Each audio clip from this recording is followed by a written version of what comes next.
All right. Ladies and gentlemen, I hope you enjoyed what you've seen so far, but this is just the beginning. We are going on with Melee Top 8. Get hype!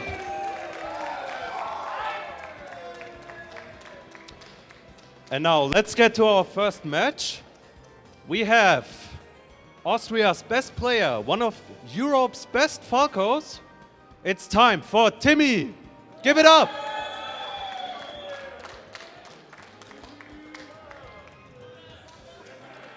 Timmy, please come to the stage. Good luck. And his opponent, awoken from his slumber. He was retired for quite some time, but now he's back and stronger than ever. Get ready for Prince. Let's go, Prince.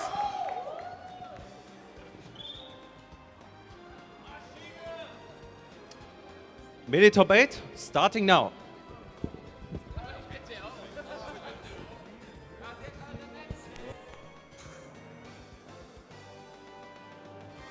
Hello?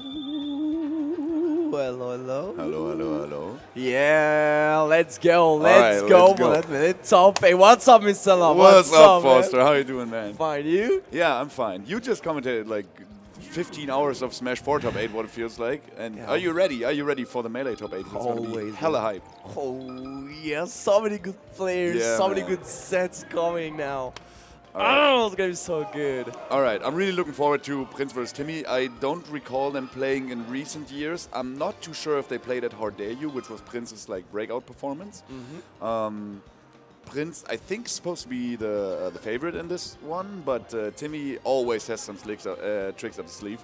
He is amazing at, making the best out of like really bad situations. So when he's like cornered and he has no space whatsoever, he makes his opponent think that he has less space to work with than he actually thinks he has to work with. So if Prince corners Timmy and Timmy gets out like a back air, this will be like his chance to get a really good combo going on like Jigglypuff.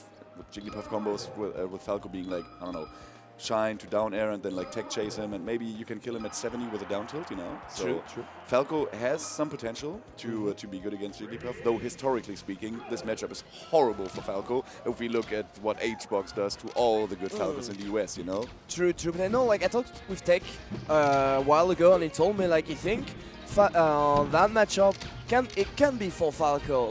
He think it is for Falco. Because neutrally speaking, with all the blaster and stuff like that, he's really got strong tools to work against our Puff. But definitely, one opening of Puff and then can be the kill, which make a huge difference when humans are playing. Yeah, definitely. So I'm really looking forward to seeing if Timmy's DI on the up throws will be on point, because that's where Prince, I think in the first couple of games, will try to get his kills from, right? Yeah. I can imagine that, for sure. One thing also that I'm really looking forward to seeing that match, Timmy is really good against floaties, except Ice Climbers where he struggle a bit. He's really good against floaties. I never see him play against a Puff, so I'm really looking forward to see what he can do. And right now, he's taking the first stock. He's taking the first stock quite convincingly, though 41% is already quite dangerous for Falco, because he can get put off stage by a back air and then potentially get Wall of Paint, So yeah, Jigglypuff really good at edge guarding the fast follow characters, and Falco is especially volatile because his recovery has no hitboxes whatsoever as compared to Fox. True. On the startup, so he doesn't get torched by Falco. So Jigglypuff, has free reign over him in the offstage department. But then again, Timmy really good at keeping center stage, really good at keeping his position.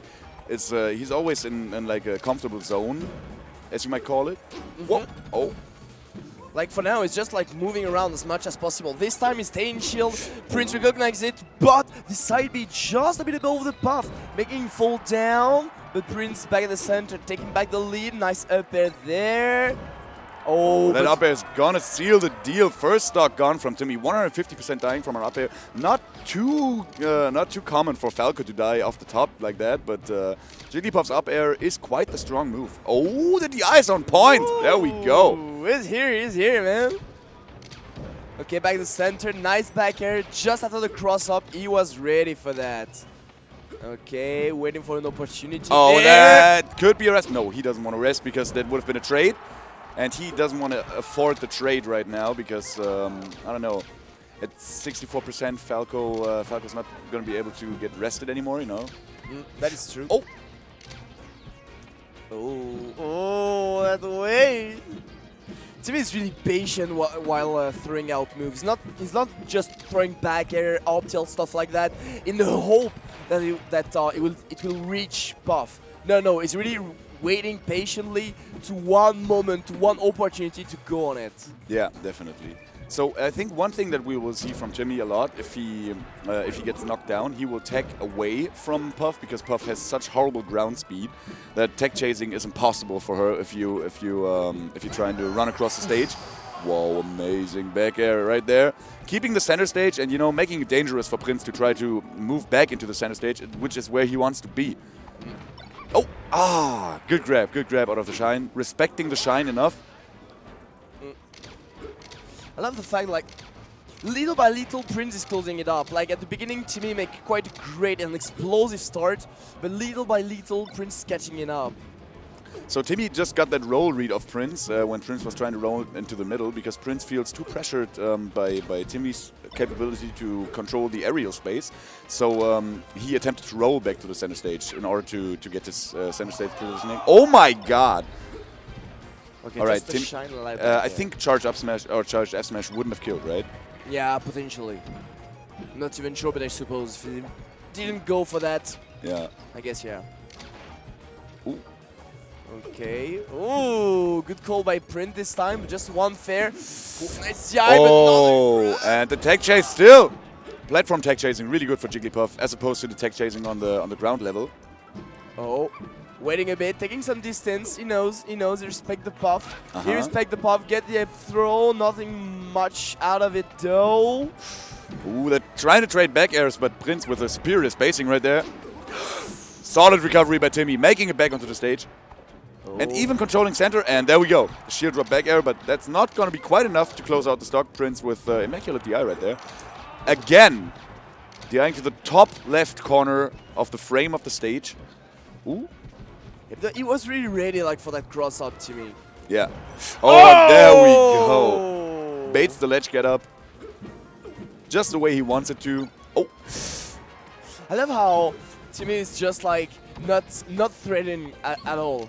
Like, it's just calm, cool-headed, just okay, I'm at 120%, I'm against the Puff. Any Falco, it might be shaky right now, but not Timmy. Not Timmy. Yeah, Timmy is the least shaking Falco I've ever seen. Like, he is always so cool and calm-minded. I've literally never seen him choke, I think. That's true. That is really true. I mean, even back in the day when he wasn't the quote-unquote the best Austrian player or whatnot. I remember specifically a set he played versus Luma. I think it was his very first tournament in Germany. Oh, that could have been it, but Timmy wisely teching away, getting the tech.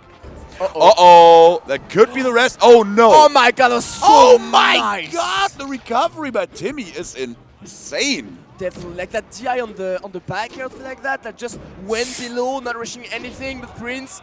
Oh. And Timmy trying to go for these up throw follow-ups. I think he should just use that as positional advantage and not trying to go for the follow-up with the double jump. Because when he's in his double jump, he's the most volatile, right? Oh, the back air not going to be enough, though. Prince being ready for it, DIing it properly. Oh, he tried to go for the down tilt. A little bit cheeky. Prince was definitely ready for that. Okay. Again, Puff on the ledge. Yeah, and once again, Timmy not shaking at all. Not shaking at all. He's contesting the stage with the Puff. Oh! Okay. Oh! He tried to go for a back air there, but didn't get the turnaround. That was unfortunate for Timmy. The game could have been over by now. Yeah, for sure, man. Oh! Ah! My God! This is gonna be it. Reads the re-jump and goes for the back air. First game goes to Prince.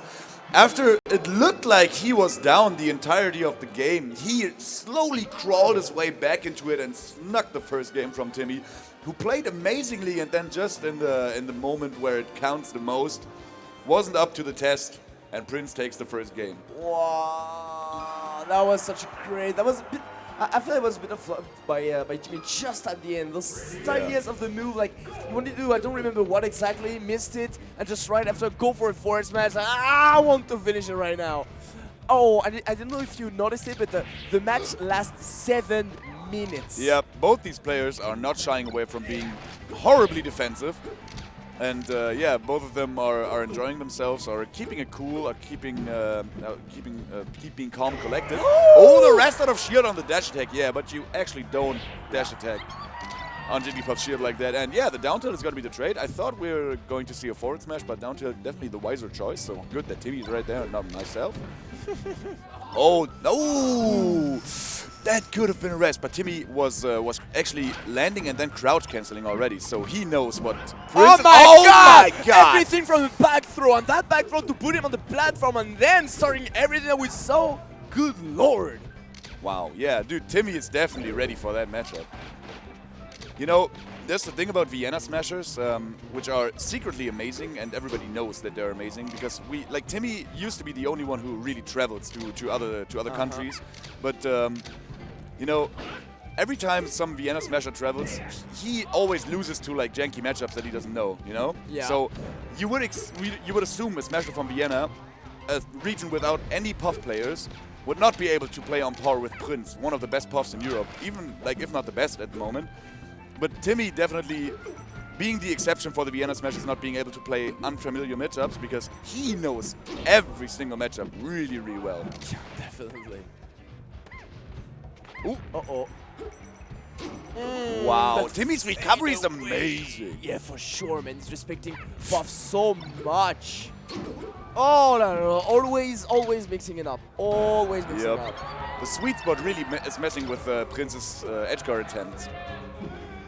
3 stock to 1 now. Yeah, looking good for Timmy right now. But it looked good for Timmy in the first game. Not as good as this one, but still, you know? True. And Prince definitely being one of the most clutch players we have in Germany.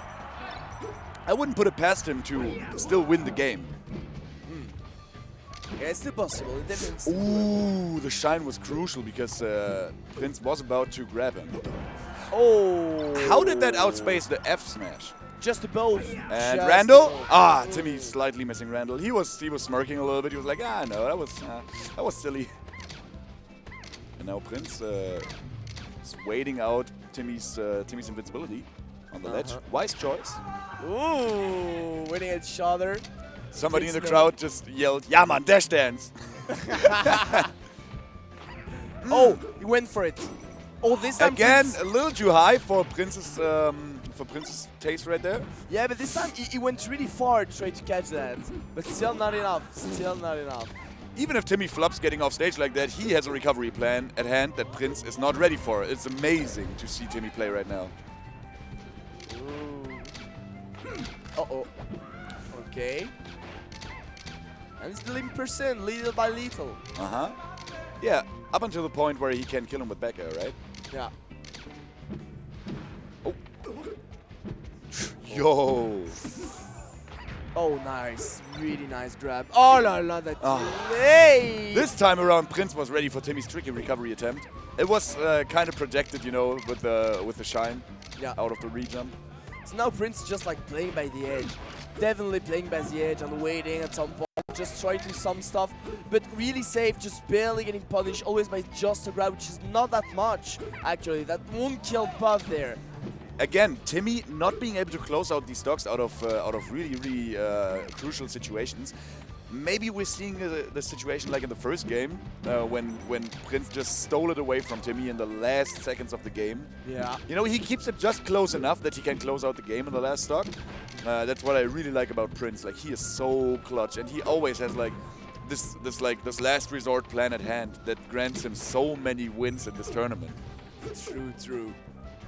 Oh! That's really tough, that's really tough. And now he's closing it up, closing the distance. Unfortunately, the light back, another strong one. Still not enough to get the kill. Even on Yoshi's story.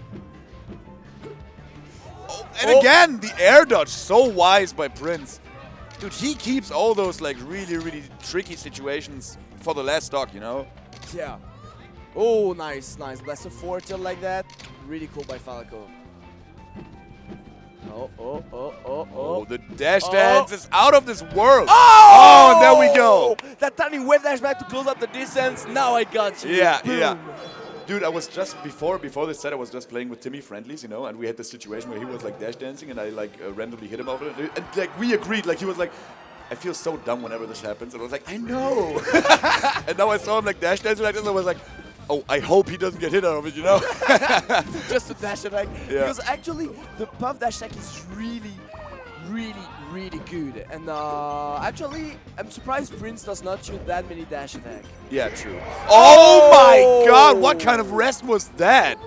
On the take shares on the top platform, good lord. But he knows that if he goes for like forward air or something, Timmy is the type of player who is really known for his slide-off back airs, you know, from the platform. So that was basically the best choice that Prince had, and he knows Timmy as a player. So, you know, that's the player versus player matchup we see right there, not just a character matchup. True. As Timmy would have went for a back air if he attempted to do something else. That SDI down to make the shine afterward on the dash was really nice by Timmy. Unfortunately, didn't get too much out of it, so that was really cool. Oh, that's gonna be edge guard. Oh, Timmy coming in clutch right there and makes it back to center stage. Once again, mixing up the DI in between the combos, like that was really wonderful. Like Yeah. Prince made a great adaptation compared to the first punish. He just followed down this time the Falco, but right after Timmy just make an upward DI, avoiding the next punish, and with an up smash. Whoa! That was a really brave up smash there by Timmy. He just went for it. He knew like Prince had no more jumps left, you know. I think it was like he had no more jumps left, and then he just went for the up smash. Crouches the grab to F smash. Solid choice by Prince right there. You know, could have rested, but then would have traded some percentage. So F smash definitely the better choice at that percentage by Timmy, like at above 100. Yo, Prince just went in fishing for a rest right there. Okay, nice. Oh! Yeah, that was scary. That was really scary. You don't Yeah. want to get hit by a side B of buff close to the edge like that. Yeah, again, taking away wisely. You know, he gives up center stage for that, but then again, he could lose stock potentially.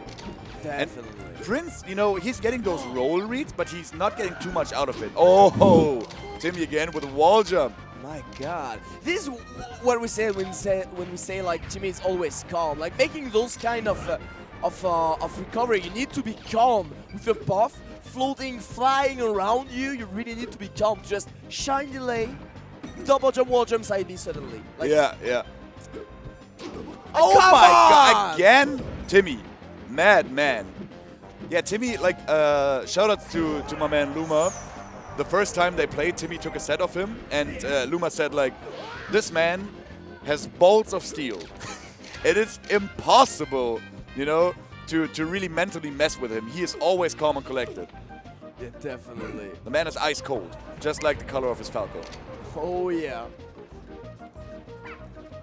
Oh, could have been huge. Oh, suddenly, just so suddenly, at the landing, blaster down tilt, boom. Yup. Next time. Boom, next up. So actually, it's a pretty close match. Like, Prince took quite a quick first. Oh, once again on the fair. Beautiful GI by Timmy, beautiful. But yeah, like Prince taking a first stock really fast. But except of that, it's a pretty close match. Yep, I think so as well.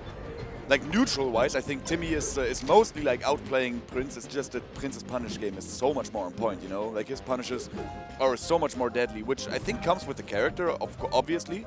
But still, the edge guards, like, and the combos off stage, he had like this forward air, wall of pain. The thing is also because Timmy has not been edge guarding yet, I think. Yeah. It's always like recovering. Oh my Always! God, that could have killed like on another stage. Yeah. Yeah, dude, Prince is getting really few stocks out of those edge guard situations. Oh, Timmy is so ready for it. So that's the thing also. Timmy is surviving. He's taking tons of percent, but he's surviving. Oh yeah, that was a little bit cheeky. He knew it. And Prince takes game 3. Now match point for Timmy. Yeah. No, not for Timmy, for Prince. I'm dumb. All right. Now it's gonna be the Timmy counter pick. So, what do you think? Stadium would Yeah. make sense, I think. Yeah. But I think the venue can hear us, so I don't want to give away the counter picks. You know, I don't want to give him tips. True. Yeah, that's right? Keep that for us. when Yeah, the- we keep the it for us crowd- when we're just on our own. Sorry, crowd. Sorry, we have that discussion without you. We still love you, though, crowd. We love you, crowd. Crowd, give it up for Timmy and Prince. And we got a nice crowd shot as well. Oh my God, the production is through the roof. Okay, there we go. And this is Battlefield. Don't you also think that Prince looks like the most Jigglypuff player ever? Yeah. With the beard and everything, he looks so puffed. Yes. Ooh, and that's gonna be Oh a rest. la la And he dies off the top, no punish. Okay, Timmy is like, okay, I need to wake up a bit. It's just like in the last game. They start with Prince getting an early rest, and now Timmy is playing from behind for the entirety of the game. He Yeah. still kept it respectable in the last game, but let's face the facts, it was a Q-stock. Yeah. And the thing is, like, that matchup is really tough, I feel, for Falco to make a comeback. Uh-huh. Yeah, I think so as well. But we're gonna see what's gonna happen. Oh! Do you know that Puff's shield break actually is a death for her? Yeah. So that shield looked like an M&M. I think if Timmy would have attempted to, I don't know, just F-smash or something on the shield, because Yeah. Prince was staying in shield for way too long, that could have been a stock potentially. Yeah, maybe. But he's still looking good though. It's still looking really good. Oh! For sure! Oh! A bit too late. Are they still hearing us? I talked about an F-smash and then Timmy, you know, made the most random F-smash. Nice. Oh, that's not gonna be it. Wow. Prince's DI, amazing. Yeah. Again, by the regarding of the choice of the stage, you can understand. I feel like Timmy wants trip platform. I feel like he was wondering and thinking about maybe. So yeah, maybe we can stay on Final Destination. Oh, good job, Prince. But I feel like he wanted a top platform. Yep. He wanted somewhere where he can hide, where he can move around more freely. Gets him with the reverse back air. Strong hit. Jigglypuff had no way of surviving that. And that's going to be... I thought it was going to be a rest, but Prince is thinking otherwise. Oh my God! Goes for the wall of pain.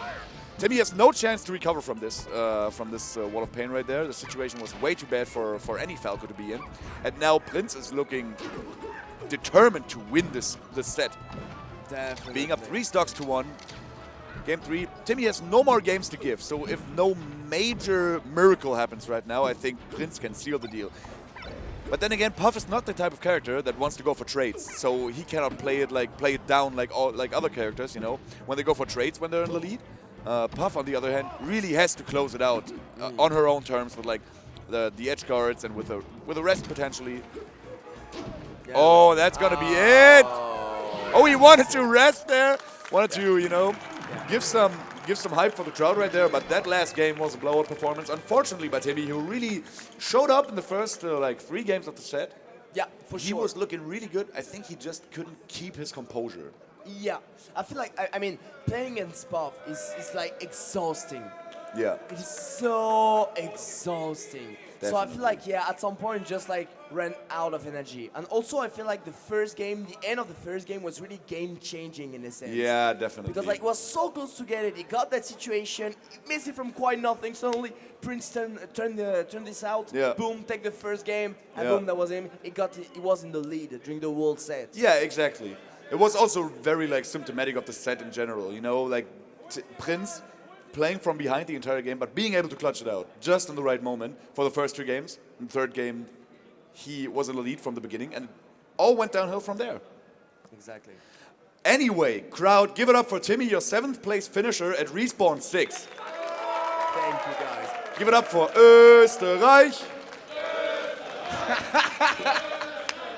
That always works. That always works. Sweet. Oh, we got 7S in the first row. What's up, 7S? 7S, the OG German Smash memer. You know that guy, 7S? He used to, like, Weißt du, back in von the wo day. Levin G kommt? Levin G from Finland right now against Nikki from Germany. Yeah. But I think Vision is waiting to give a word about that. Oh, I want to hear that. I think. Oh, there we go. My boy Vision. Thank you, Foster. And now let's get to the next match. We have Germany's up-and-comer, maybe soon one of Europe's finest and original ice climber slayer of Germany. Give it up for Nikki.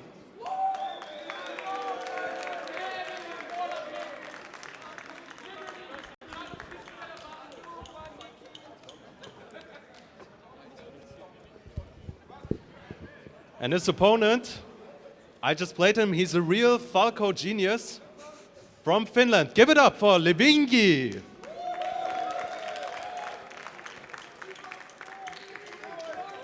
So, what do you think? Levin G versus Nikki.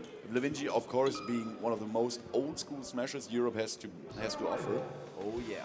Also used to be known for the tag Neutroni, I think, Yeah. back in the day. Back in the day, yeah. He was Finland's finest for the longest time, but then he disappeared and Finland suddenly had a whole lot of good players. I don't know what happened, but now that he's back, I hear nothing from other Finnish smashers. So what the hell is it with Levingi and the other Finnish smashers? Like, I don't know.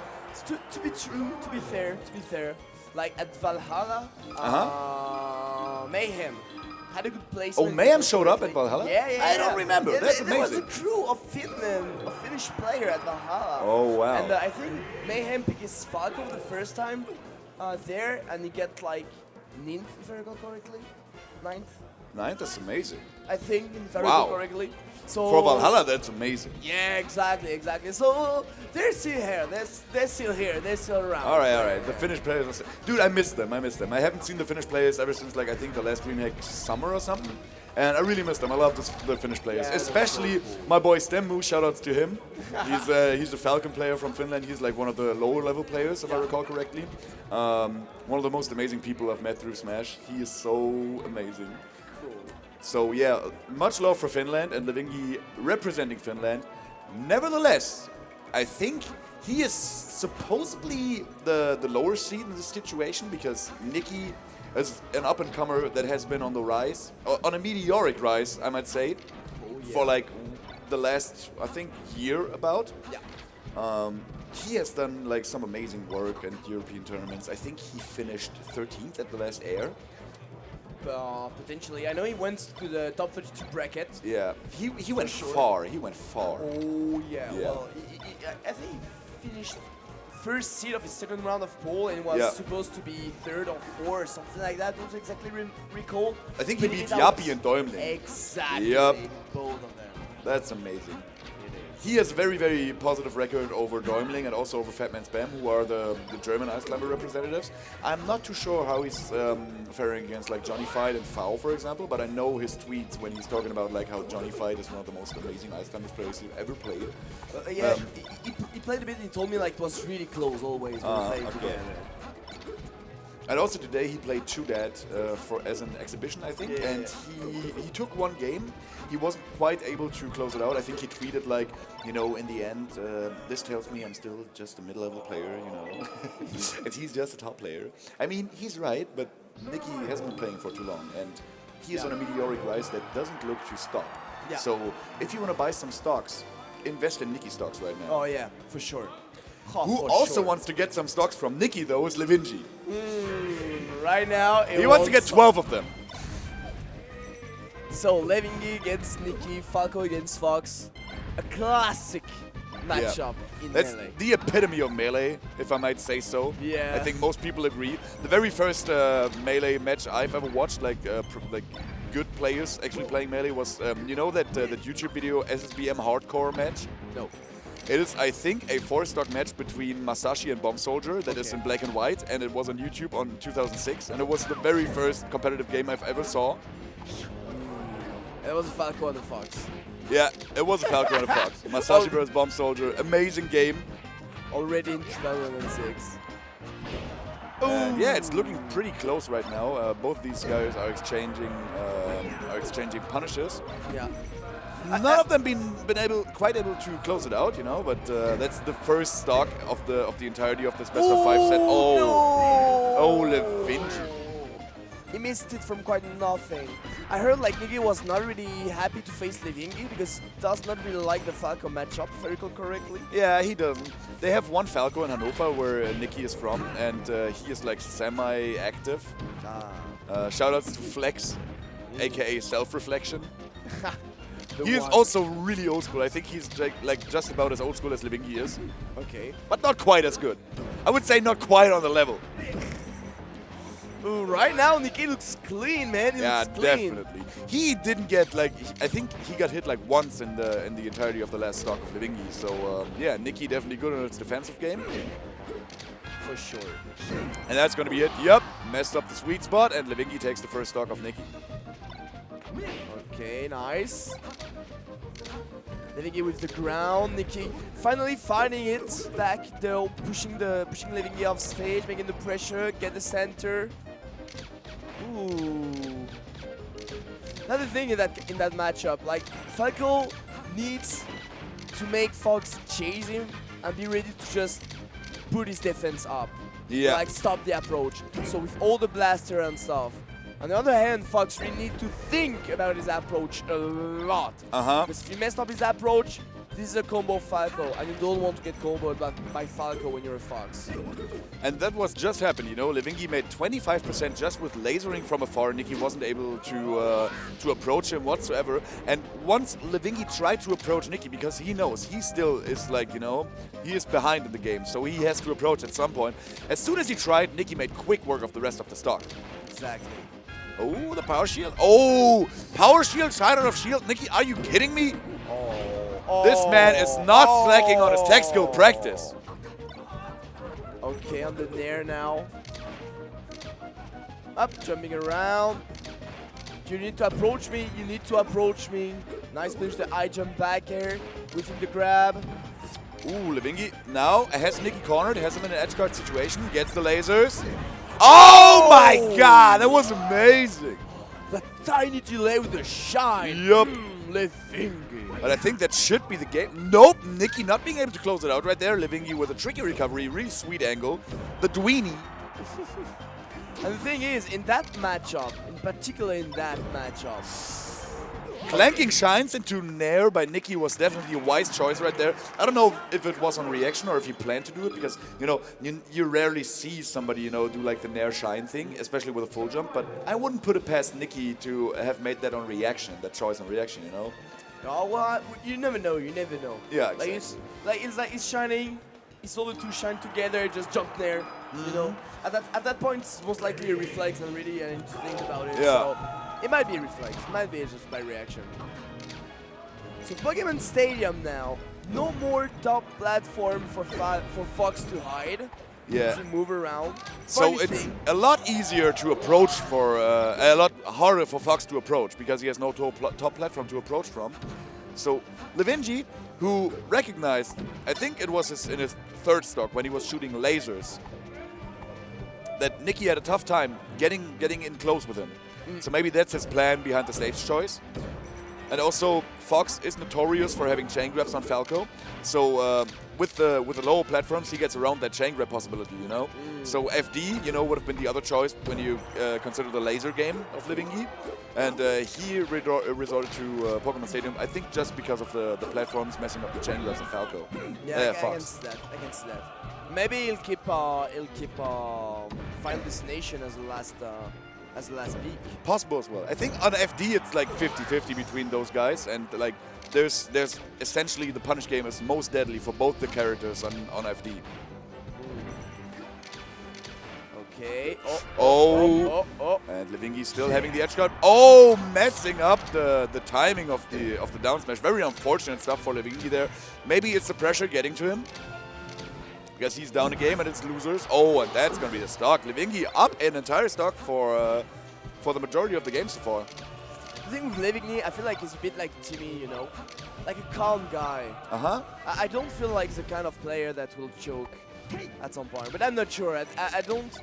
I didn't watch that much match of Levin G yet, even if he made an amazing run at Syndicate.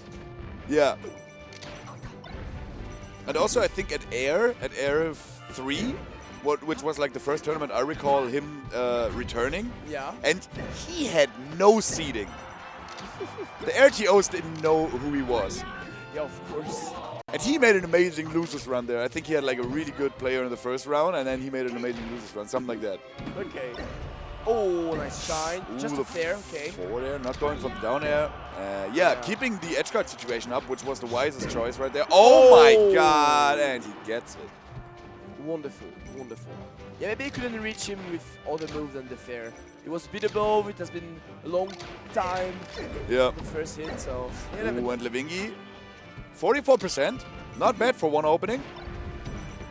Oh, really nice by Nikki there. Back to the center, pushing him off stage. The grab and the up smash. Wow. Definitely not done yet. See, Levin G has been controlling neutral games so much that I forgot like how amazing Nikki's punish game is, really, you know. And now that he got like this one opening, he screwed him up bad. Oh yeah. So for Nikki, it's all about the openings. And Levin G realized that during the first game, so he chose the stage where his neutral game is superior, you know. Yeah. I think very wise choice, a very two-stock, just like that. Down smashes him through the weird ledge on the rock transformation, just like that, and that's going to be 1-1. Levin G taking the second game on, I think, his best counter pick in that situation. Yeah. And Levin G doing some meditation. What is Nikki going to counter pick? You think it's going to be FD? Or is FD too janky, too punish heavy? Because Nikki's punish game was looking strong, you know? A Dreamland back. They're back on Dreamland. Dreamland. Yeah, I can see that. Yeah, I didn't know if they were, if he was able to go back on Dreamland because he won the first game on Dreamland actually. But I guess he can. Whoa! Oh. I think at this point it is stage agree anyway. It's gentleman's agreement, you know. Yeah. Oh yeah. And see, Nikki's punish game is what really takes the cake here for him. He could approach because the neutral game, you know, isn't hindered by the lack of top platform like it was on PS. But now he took the first stock without taking any damage, and now Levin G remembers, oh yeah, lasers, that was what I wanted to go for. Oh, nice back throw, missing with the GI there, but catching the edge right away. Right away. It was quite the lucky situation for Nikki there as well, you know, like he could have been, like he was a little bit too far away from the ledge, like for comfort, but Fox still snapped ledge. So yeah, Nikki with really precise positioning right there. Yeah. Maybe a little bit lucky, I don't know. Okay. Nice. Ooh. Oh! Double shine, not getting the double jump though, but oh, Levin G, Nice. wise choice, but still. He bumps his head on the pineapple. Unfortunate situation for him, being down 2 stocks after like a minute and 10 seconds. I love how Nikki just, you know, he moved around and suddenly, as soon as Levin G was trapped at the corner and Jesse was so close, just went for it. And once again, like as soon as he can trap Levin G at the corner, he goes for it. Levin G really needs to take care of not being cornered. There's sometimes a shooting blaster for the whole stage. Yep. He cornered himself, and Nikki just abused of it. Oh, wonderful high jump there above that unique blaster to find that opening. We just saw another one of those shine nairs by Nikki, so you know, that's definitely in his repertoire. And that up smash is definitely going to be it. We saw the lack of power on the up smash in the PAL version of the game, in the up smash attempt to kill Levin G before. But now at I think like 162, he could finally get him. Oh. Nice. Yo, Nikki's punish game is amazing. Okay, never mind. Nikki got messed up by a get-up attack. Levin G, wise choice, recognizing that Nikki hasn't, you know, respected his space enough. I saw a shine spike right there.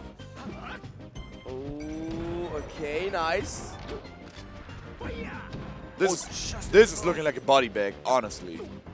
The first game was quite close. Yeah. But this one, dude, Nikki is just in control. He's dominating Levin G. Yeah.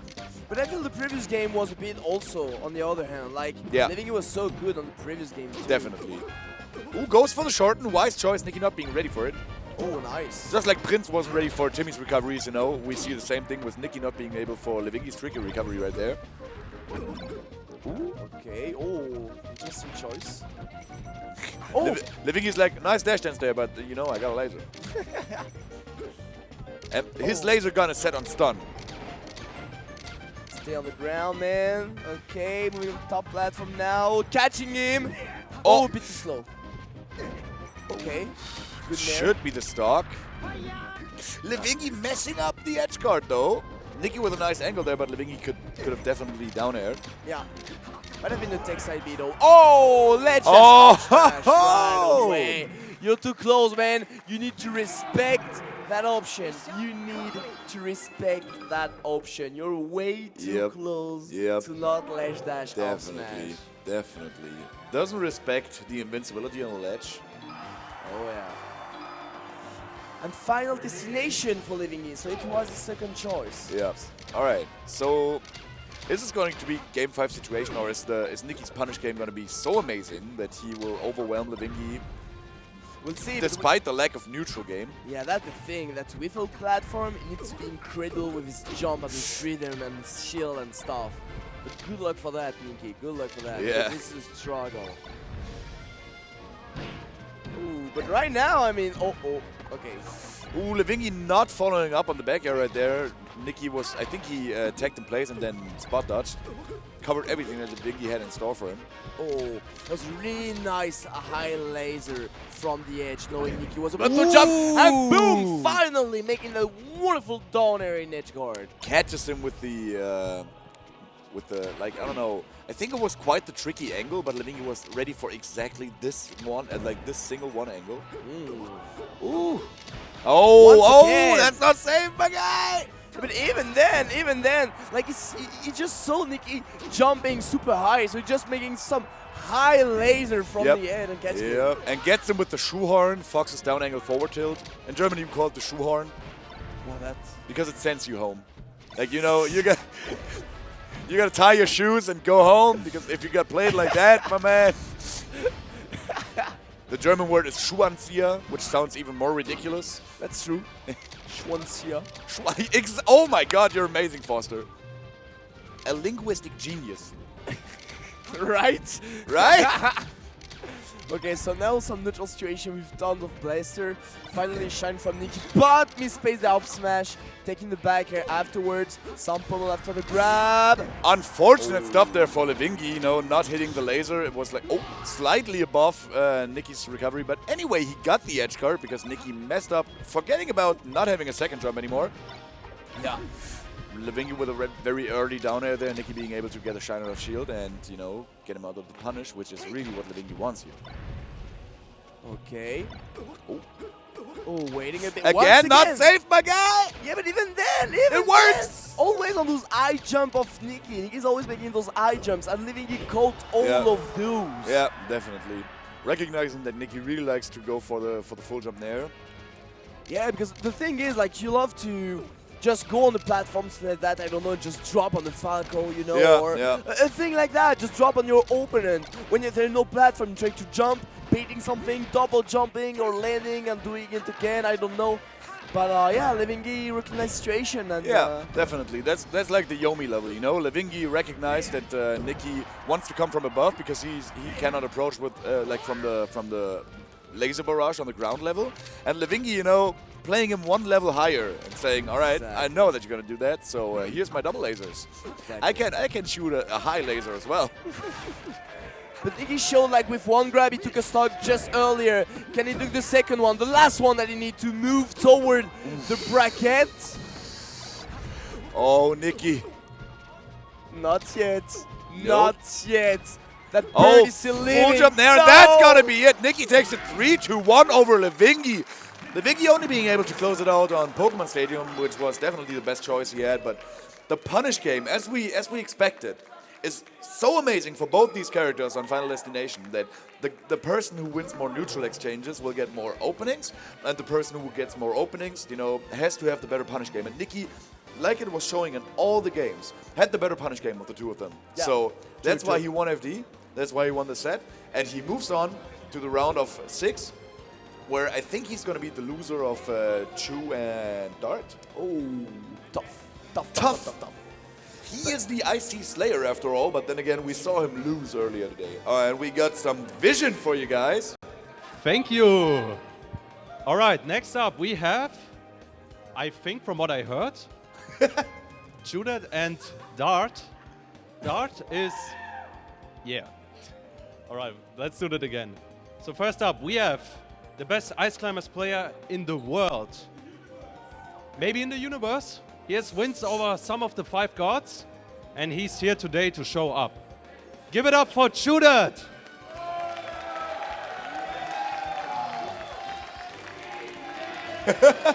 Yes!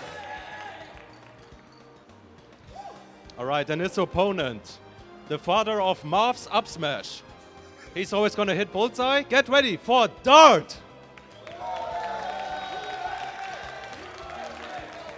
All right, so we got ChuDat, the world's finest ice climbers, and Dart, the king of dad jokes.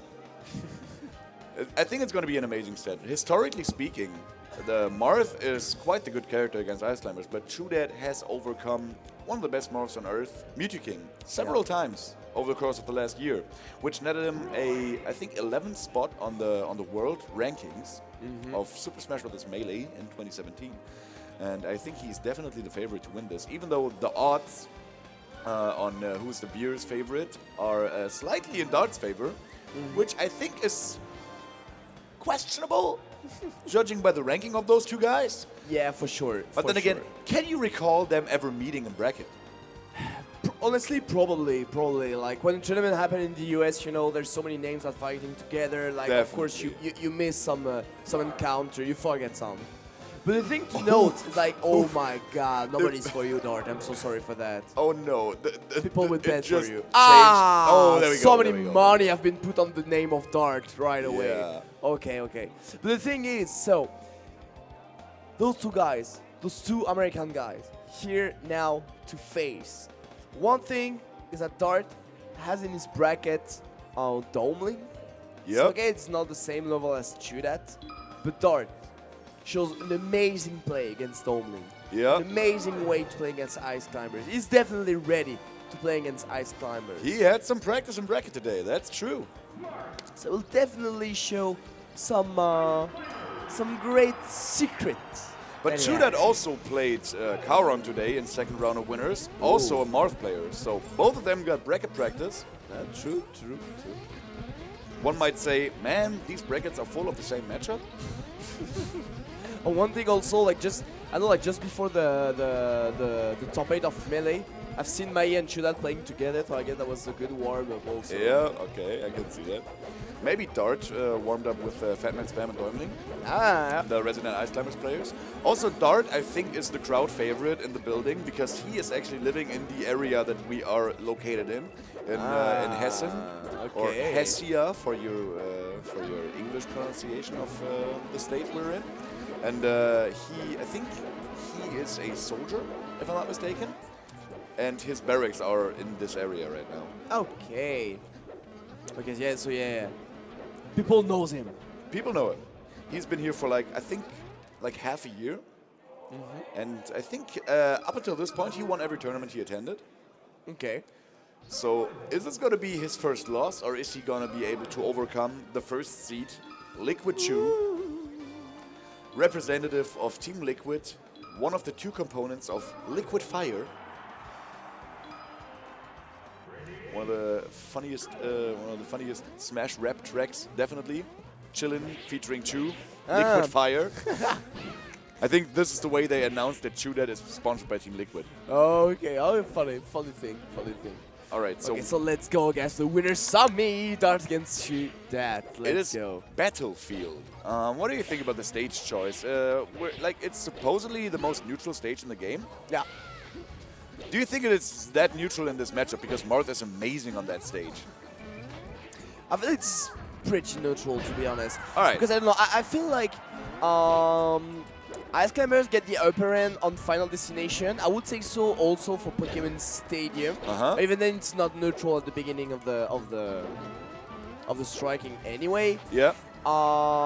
Dreamland is for obviously. No, not obviously, no.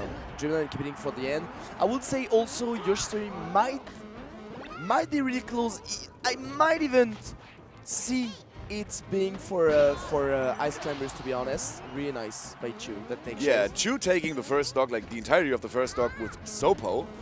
Like, in fact, I don't know. I feel like Battlefield is really good. Like, they're gonna play on 3 platform at some point, or in Yoshi's, or in Dreamland, you know, depending on if you want space, or if you want to just close up with your opponent. And I feel like Battlefield is a way, like, you can know and notice what you need against your opponent. Do I need space? Do I need to get close? Yeah, that's true, that's true. So, you know, we saw Dart being able to make quick work of the Nana stock, but, you know, the real test, even though the wobbling is off the table, the real test is beating Chu's Sopo right here. Because the Sopo has been putting in so much work. He took a stock and a half already. Yeah, like, I mean, ChuDat is incredible at mix-ups. And mix-ups are the basic of the games. Yep. And he's insanely good at that. He's insanely good and always finding tiniest of the hole at controlling the stage, controlling the area, and making choice, making decisions, knowing decisions of the opponent. He's so good at it. So even if with the bottom tier character, he will still make great things happen. Yep, definitely. And this is going to be a wobble. There's no way to mesh out of this. And that's going to be the second stock of Dart. So ChuDat, who couldn't really show off the wobble in the first stock because Dart made so quick work of the Nana, now had the opportunity to close out the stock of Dart with a wobble, which would have been much more difficult without it because it is safe kill setup in case you viewers at home don't know what just happened. There is an infinite grab combination with the Ice Climbers, only if you have both of them, which is called the wobble. Shoutouts to Wobble the Phoenix, the inventor of that technique. And that is what ChuDat is looking forward to do, because that's the easiest way. It is a guaranteed punish game. You only have to mash the A button and keep the stick tilted forward in the rhythm of Breaking the Habit by Linkin Park. Yeah. Without that possibility, though, Ice Climbers become a really weak character, though ChuDat, known for making most work out of this singular little Ice Climber, considered to be a low-tier character, not looking like it at the moment because he is playing Dart so well. Yeah, man, he is here with this tiniest wood hammer, and like Dart with his huge sword, and even with that, man, it's just like making that knight, putting that knight into respect. That is scary. That is scary. Yep. ChuDat just so good. He's just so good. Wow. Randy down smash right there. Dart, for some reason, like falling right into it. ChuDat recognizing Dart's very like unfortunate spacing, I guess, or positioning, to make quick work of the stock. Though when he had both climbers over the entirety of the game, he would always try to go for the grab. That's what you see most Ice Climbers players do because of what I just explained to you with the wobble. Looking for the grab also makes you a little more predictable because, you know, the grab is a ground option, so they don't see you jumping that much if you're fishing for a grab. Dart, though, showing signs of life right there. After being down the entirety of the game, he is now in quite the comfortable position. He still has the Nana around to worry about. Oh! Wow. And goes for the multiple side Bs. Not being able to close out Nana because Nana actually was rolling inside while ChuDat's Sopo was recovering. So difficult situation for Dart to get rid of the Nana. This could have been like a really like a game changer right there for the last stock situation that both these players are in. As it is now, ChuDat with one grab will end the game. And I love how Dart mix-up his landing till earlier, but the suddenly... grab we were talking about. And first game goes to Liquid Chu. Yeah, I think he made a tiny mistake. Oh, he missed it! He missed it! We're back in the game! This is not over! Never mind! And that's going to be Nana. Nope, it's not. Back air out of shield, catching Dart, whiffing the forward air on the shield, and we heard a loud and clear yayas from the crowd. Yeah. The game's not over, guys. The set's not over. Woo. ChuDat is in the lead 1-0 over Dart, but it was looking close at the end, right? It was. It definitely was. Like, Dart starting to understand a bit more of what it was happening, of readapting his playstyle. Like, at the end, he was, like, working on his own mix-up that was really good. Like, jumping forward to ChuDat, double jumping away, then falling down, then suddenly falling down on the first attempt and stuff like that. Yeah. It was really mixing up its rhythm. That was really good. Yep. Oh. This, by the way, I just remembered, is a winner semi that we used to have for several years in Germany. At all German tournaments, we had Däumling versus Reaper. This right here is the steroids version of that.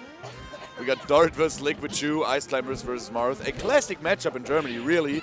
And I think those guys I think the guys that made the seeding expected the Germans to want to have that as a winner semi, right?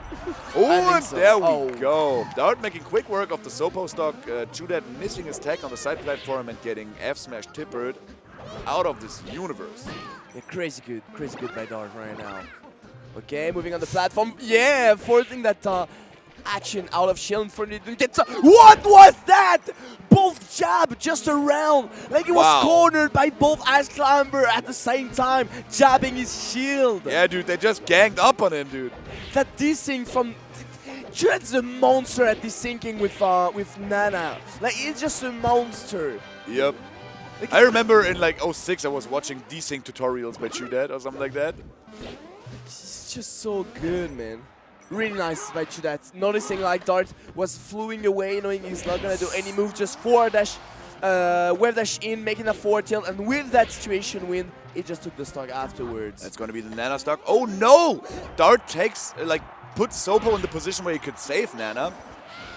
Almost did it again, but he made quick work of that stock, not getting any damage done on himself. And now we got mini FD with one top platform, so this is very favorable for Ice Climbers. That's the only transformation I think Dart was fearing on Fountain of Dreams, but he's playing around ChuDat pretty well. Definitely. Oh! Nice up air, nice air on the up air though, ready to fare those Ice Climbers. Making some combo on Nana. Unfortunately, I think he didn't want the tipper fair there, he wanted the other one. Yep. Playing around with the platform, forcing the Ice Climber to jump, but ChuDat, even if he jumped, he catch him. Oh la la. Oh wow. That jab reverse grab afterwards. What a start. What a setup for a wobble. So one thing I think that differentiates Dart from other Marth players in that matchup is that Dart does not hesitate to double jump. He uses double jump in order to bait ChuDat to do something out of shield, in order to whiff punish him, which is an amazing trait to have, but I think he's been relying on that a little bit too much in the first two games, so maybe he should mix it up because I think ChuDat is picking up on this habit. Yeah, possible. Oh, ChuDat not attempting to edgeguard right there. Well, he's in the advantage. He has to approach, and if he has to approach, he has to take risk, and if he has to take risk, he can get grabbed. Yup. So that might be this time a 2-0 for ChuDat. So even though there's amazing possibilities or capabilities of Marth to space around everything Ice Climbers can do because he has the large disjointed hitbox. Oh, they got a trophy. Maybe they got the Ice Climbers trophy. I don't know. Dart pop-off, so maybe Marth. Maybe it's Marth trophy. Possibly. Maybe Master Hand. Maybe. Nobody knows. Okay, so now Yoshi's story. Yoshi's story is a bit of a weird stage, I feel, in that matchup. Because, like, historically, it's a good stage for Marth, okay? Of course. Yeah. But the thing is, Ice Climbers want to keep his opponent close. Ice Climbers can't jump anywhere. And Ice Climbers can wave dash on the wall stage really fast. They took space on the stage. They took space. You can't run away. Yo. You can't run away, man. There's nowhere to run on that stage. That's the thing. I think the full jump up air pokes through the top platform, which is really bad for Marth if he wants to revert to the top platform in order to gain some space and gain some room to work with. And, on the ground level, yeah, there's nowhere to run. This is the smallest stage we have. Ooh, that spot dodge! ChuDat is just inside Dart's head right now. Okay, ooh, right there. Ooh, that tiny retreat. Fair to avoid the up air. Wonderful force, but you beat me this time, and never mind. That the pal there for you. Yup, Paul there having, I think it's being a straight down angle, right? It's not tilted in any way, so it pops you up a little bit different than in the NTSC version. Dart utilizing that, even though he hasn't been living in a PAL region for too long, but he knows the changes of the game. He definitely mastered the dare in PAL, like for sure. It's a really cool tool for Marth to utilize. Okay. Though I think it's not as good as killing an opponent at 50. Like you get in the NTSC version, right? That may be true. That may be true. Maybe slight difference. Oh, Nana with the jab. Uh-oh. Wonderful. Nice down smash right away. Nice block, forcing the jump. He got the center. Roll behind. That's gotta be a grab. Wow. Wow. Roll grab. Just jumping on that top platform, knowing Dart was about to shield. for the upcoming up air. He is inside Dart's head right now. He knows exactly where he's going. He knows exactly what he's planning to do. And I think this is what differentiates an amazing player like Dart from like a top level player like ChuDat. ChuDat is so amazing at picking up upon his opponent's habits, you know? Yeah, man. He's just so good. He's just so good. Oh, ChuDat's just like sticking on the morph, man. He's sticking on the morph, trying to approach. This set is over. Oh. If ChuDat doesn't mess up. Now Dart is already getting up. Yep, there we go. 3-0 for ChuDat. Incredible. Incredible play. Yeah, and the yells, of course, for the crowd, for the stream. Yeah, man, your Ice Climbers, Liquid ChuDat, moving on, winner final. Incroyable, if you ask me. All right, so next up we have, I think, the thing that most people were waiting for, the run back of Ice versus OverTriforce in the winner's semifinal. The last time they played, I think it was Trophy Garden in Hamburg, Germany, and Over took the tournament over Ice, which was quite the surprise, even though both these guys have been close over the course of the years. But Ice usually had the upper hand up until the last year, where he showed slight signs of, like, you know, giving up his dominance over everybody in Europe except for Armada and Levin. Having lost to Truphasia at Awakening in Germany, and having lost to OverTriforce at Trophy Garden in Hamburg. But now, Ice is back in full force. Have you seen him play this weekend? No. He is sick. Okay. He is sick. I think someone wants Foster? to talk. I think someone wants to talk. Okay. He's here. There we go. No problem, no problem. Next up, they played some months ago. This time Over won. Well, let's see how this time it will. Let's see how it goes this time. We have Team Virals, OverTriforce.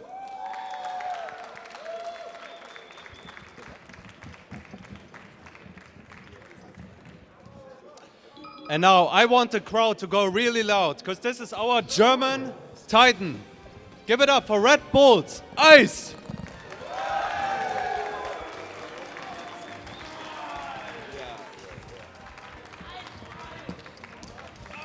So, recently sponsored by Red Bull, who apparently supply Ice with amazing clothing. Oh yeah, for sure, man, for sure. Do you know that in the neck region of the clothing, on the inside, it says, "For athletes only"? He just showed us like 2 weeks ago or something when he was in Berlin. It was so funny. So yeah, Ice recently sponsored by Red Bull against Team Viral's very own OverTriforce from Spain, all the way from Spain. Yeah, yeah.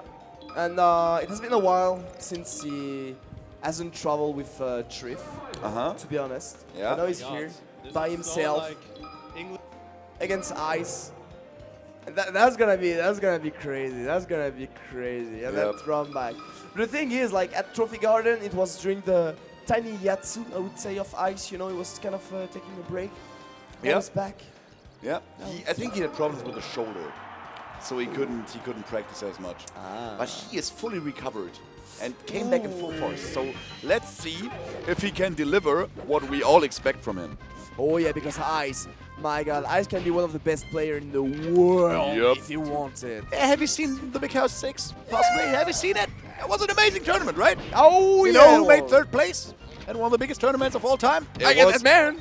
It was Red Bull's very own Ice. Oh yeah, ladies and gentlemen. You'll see that Fox. He's a crazy Fox. Oh, and yeah. He is definitely looking quite good right now. Oh my God! Comboing with multiple dash attacks just to, you know, rack up enough percentage so he can hit with the up air right there, and OverTriforce had nowhere to go. He just died. Wow, Ice is making quick work of the second stock. It's looking like now Over finally on the punish. My God, I love it. Fox. The Fox of Ice is a thing of beauty, man. It's just a thing of beauty. It's moving around so smoothly. But finally, catch the beast. He caught the beast, sending him off stage, taking the stock. Finally. He definitely put him off, like, caught him off guard right there, dude. Ice was not ready for that back air. It was a strong back air, and that was going to be enough for Over to close out the stock. One thing about OverTriforce, while we were gasping about how amazing Ice is, OverTriforce's recovery is one of the best in the game. True. OverTriforce makes the most work I've ever seen any player do out of Sheik's recovery, which is quite projected, quite, you know, predictable, you might say. But OverTriforce, you never know what he's gonna do. He has so many mix-ups. For sure, for sure. He's amazing. At the edge, he's amazing. Oh, nice spot dodge. If you mixed in Mewtwo King's ledge game with OverTriforce's recovery game, I think you had a Sheik that will never stay on stage. Oh! Yo! That was scary for Over right there. Oh, yeah, it was. Okay, get the grab there. Might be huge. Don't match right away. Waiting a bit, making it back air. Yeah, that should be the stock, and there it is. Yeah. So yeah, OverTriforce is keeping it respectable, even though Ice is like in a ever so slight lead for the entirety of the game. Over is really keeping it close, and maybe we see a situation like we saw with Timmy and Prince earlier, where like, you know, Over keeps it close for the entirety of the game, but, you know, is a little bit behind, but then comes in clutch on the last stock and, you know, might be able to overthrow Ice with a Gimp on the last stock, though it is a lot more difficult with Sheik to do than it is with Jigglypuff, but, you know, I wouldn't put it past Over to get a nice Gimp of Ice. Yeah, Ice for sure. also not really playing for center stage as much. I think he's preferring the lasers to rack up damage. Yeah, it's definitely just all. Sakurai, what are you doing to my man OverTriforce? But yeah, definitely like, oh, really nice grab. He knew like Ice was about to just cross him up. Taking the edge and be careful. Ooh, ooh, ooh. 29 damage, quick damage, important damage, and now he reverts to his laser game. Yeah, the thing is, yeah, Ice is just moving around. Like, Ice movement are just out of his world. So it's just like moving around, shooting blaster, waiting a bit, but with the wall of that down smash, stopping him right away. And here we are, one stock match in between those two. So yeah, Ice, as you mentioned, has illegal movement.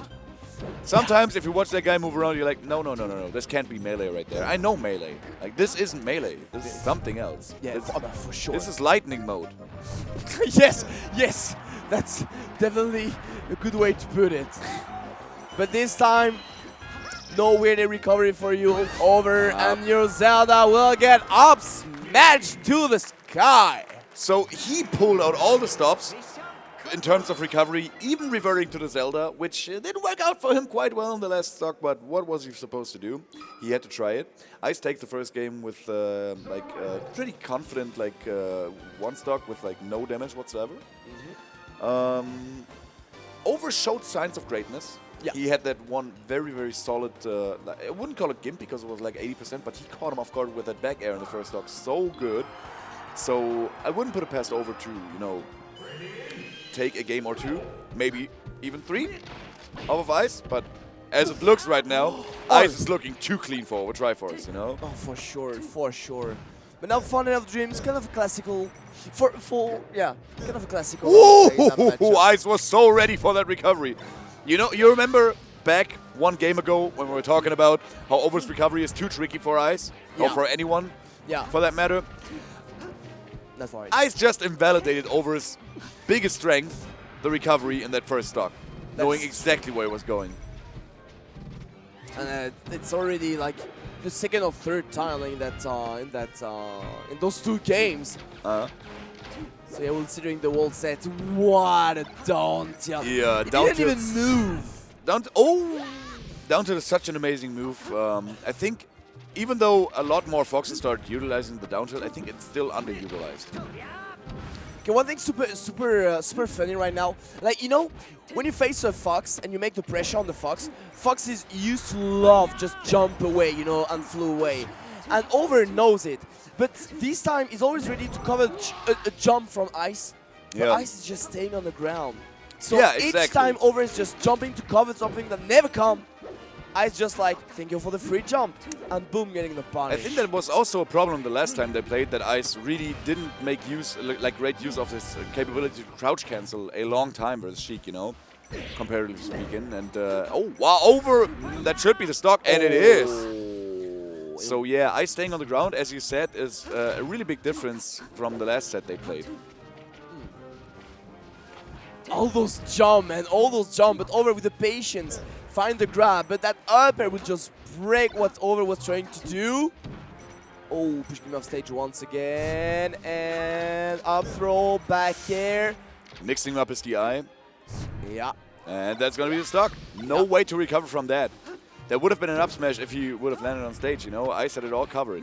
That's what we were talking about in the first game, you know. Sheik's recovery kind of predictable, even though Over makes the best use out of it. Yeah, sometimes when you're too far, you're too far. You know, you need to go to a straight line, and at that point, it's just a guessing game. Oh, Over not being able to edgeguard right there, and Ice. Oh, yeah, that was a big mistake. Not recognizing that he already lost his second jump or burned his second jump. Once again, Shine, and it's gonna be a shine spike. Ice knew Over it. No way. There was no angle in the world that could have saved him there. And second game again, 1 stock 0% by Ice. Just looking the slightest bit better than Over right now. Yeah. So. Well, I feel like everything is really close, but just like some tiny moment, tiny clutch, moment that Ice took every time. Yeah. I really want to see Over, you know, trying to, I think, get more of those, like, those edgeguard situations. Getting him inside more of those edgeguard situations. Oh, what is happening right now? I don't know, like, the crowd is just, like, clapping, like tennis. Clapping, I don't know why. That was funny. Okay, so we're back. Fountain of Dreams, of course. Yeah. Did you know that OverTriforce actually is a fan of Final Destination? Yeah. It's the weirdest thing. Oh, the shine spike, but yeah, he couldn't because he was in his second jump, so he couldn't go to the ledge in time. OverTriforce recognizing that and just recovering as usual. Nice power shield. Yo. That's some over power shield right there. That main reaction time is out of that world too. Definitely. It's so good. It's so fast. Oh, what? One of my favorite sounds in the game. If you hit Sheik with a hard move at, I think, above 100, she does like the as if she was throwing up. Oh! Yeah, that should be the stock. It isn't. Oh, it is. All right. Okay. It's always back and forth, man. The thing is, Ice is always the first that took that take the first stock. Yeah, he's always one step ahead, right? Exactly. That's the thing. Over is always just a bit behind, just a bit. Oh! Tried to go for the greatness with the wall jump nair there. Yeah. He went for the nair instead of the forward air just in order to cover everything that Ice can throw at him. I think at a lower Fox he could just fair because he knows where he's going, right? But Ice is a little more tricky than that. Exactly. And he was too tricky for Over to get that edge guard and got edge guarded himself. So yeah, he basically threw away a totally fine stock right there. Yeah, but I feel like also like the really nice. I feel like the side B of Ice was really nicely started. Like where he started, like make it really tough for Over to just cover it. Like Ice react to the fact that Over wanted to do that wall jump weird stuff.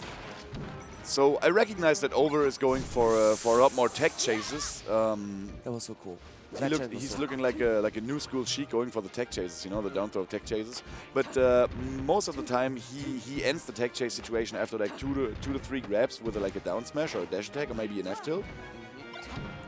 Oh, finally catching that jump. Oh, yeah, there we go. Yep. Overhead. Ice had that one coming. I'll to go see if I can take your stock. Wow. Oh, but Ice has him off stage without a jump. Oh, wonderful recovery there. Oh, the overtech. Again, that was a shield stab there on the back here. That was a really light, delayed back here for that. Oh, for a shine afterward, that was really nice. And on the ledge dash, he knew he was about to ledge dash. And they see the 3-0 for Ice. Wouldn't have expected that, but kudos to Ice. Completely dismantling OverTriforce, always being one step ahead. It's not like overplayed bad or something, overplayed really good. Yeah. But Ice, you know, he just knew what to do. I think he made his homework. Maybe he watched the last set they played, you know, the last couple of sets they played at Trophy Garden. And he made his homework and, you know, he adjusted accordingly. And, yeah, was just a slight bit better than Over in every single game. That's the thing, man. I feel like it just, like, you know, is warm up, is ready now, is back in the game. Ice is back in the game, ladies and gentlemen. And he has to play ChuDat. That's gonna be crazy. That's gonna be crazy in the winners final. But I think we are going for losers top 6 right now. Take it away, Vision. All right. Next up, please come to the stage. The Fox, master of Germany, besides ice, of course, Nikki.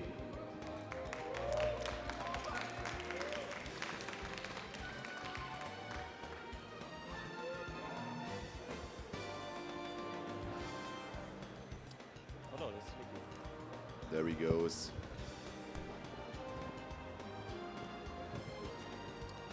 Yeah.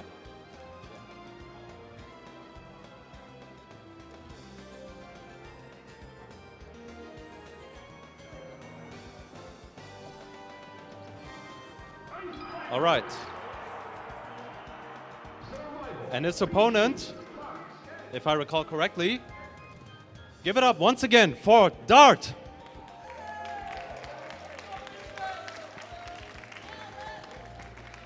Okay, so we got Dart versus Nikki.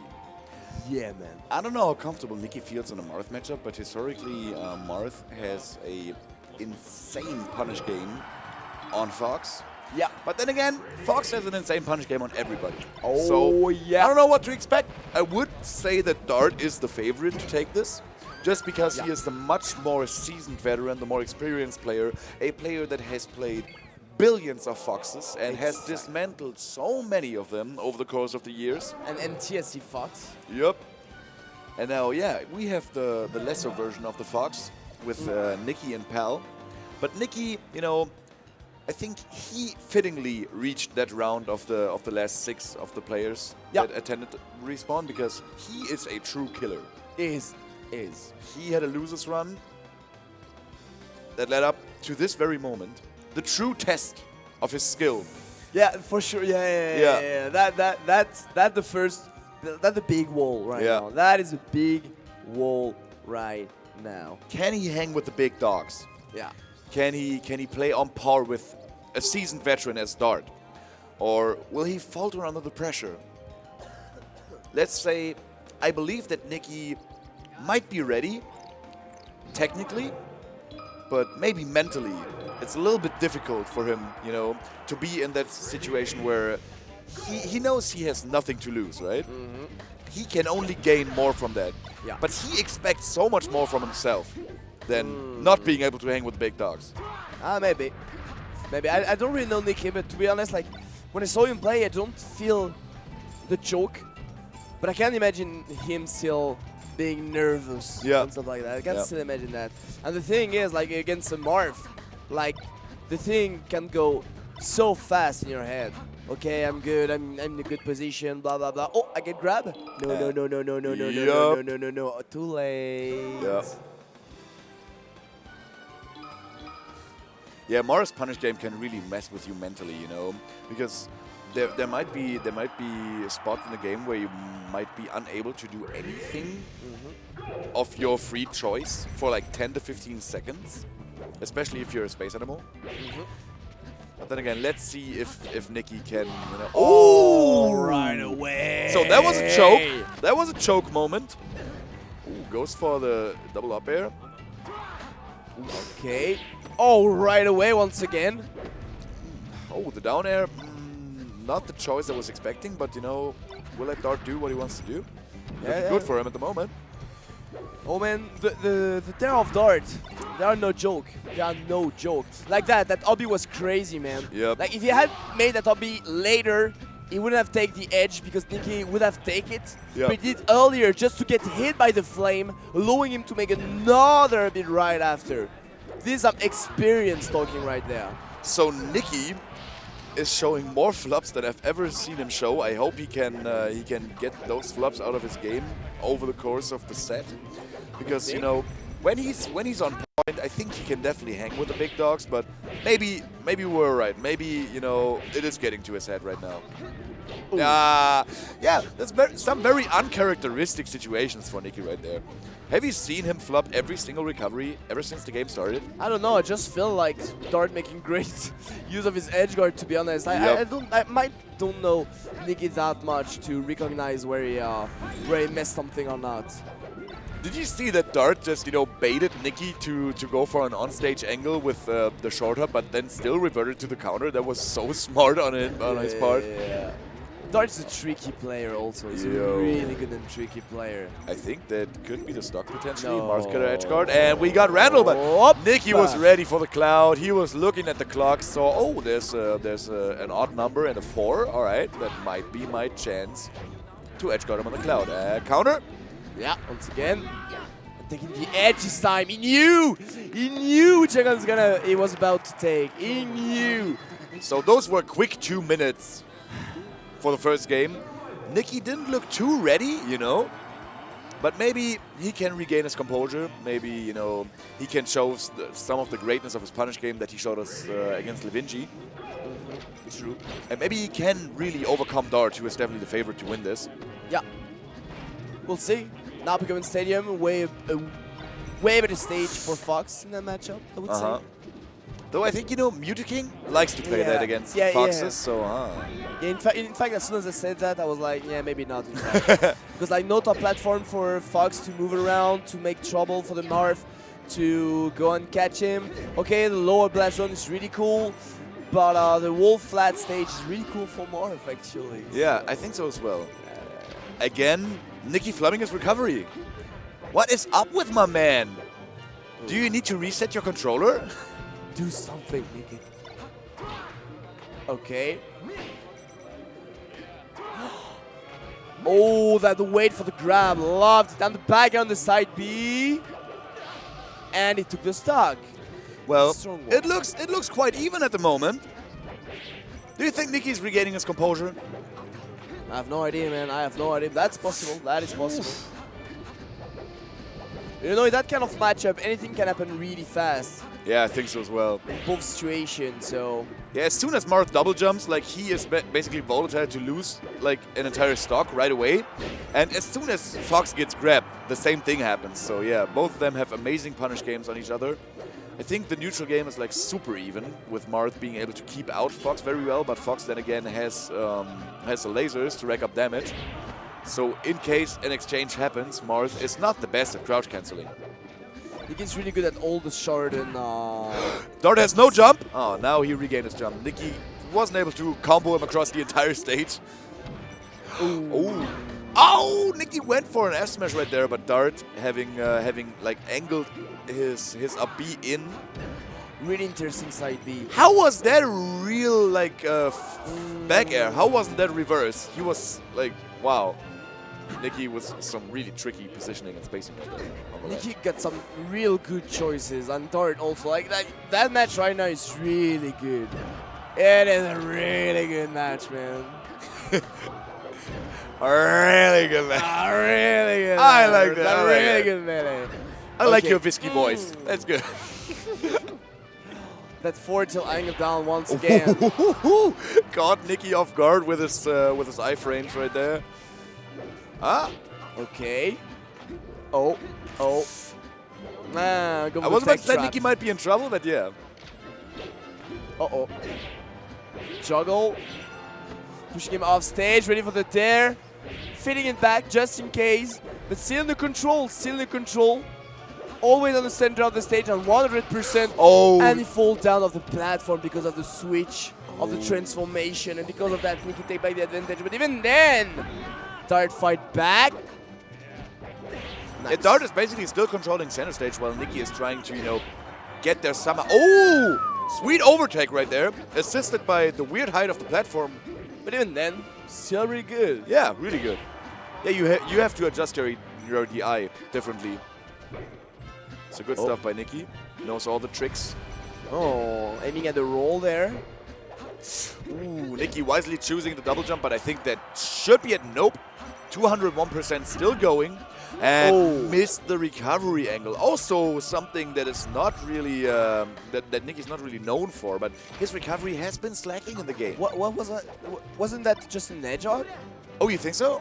I think so. Okay, I thought it looked like a messed up angle, but maybe you're right. Maybe. Oh. looking for each other. Nikki taking some distance now in this last stock, of course, but getting grabbed.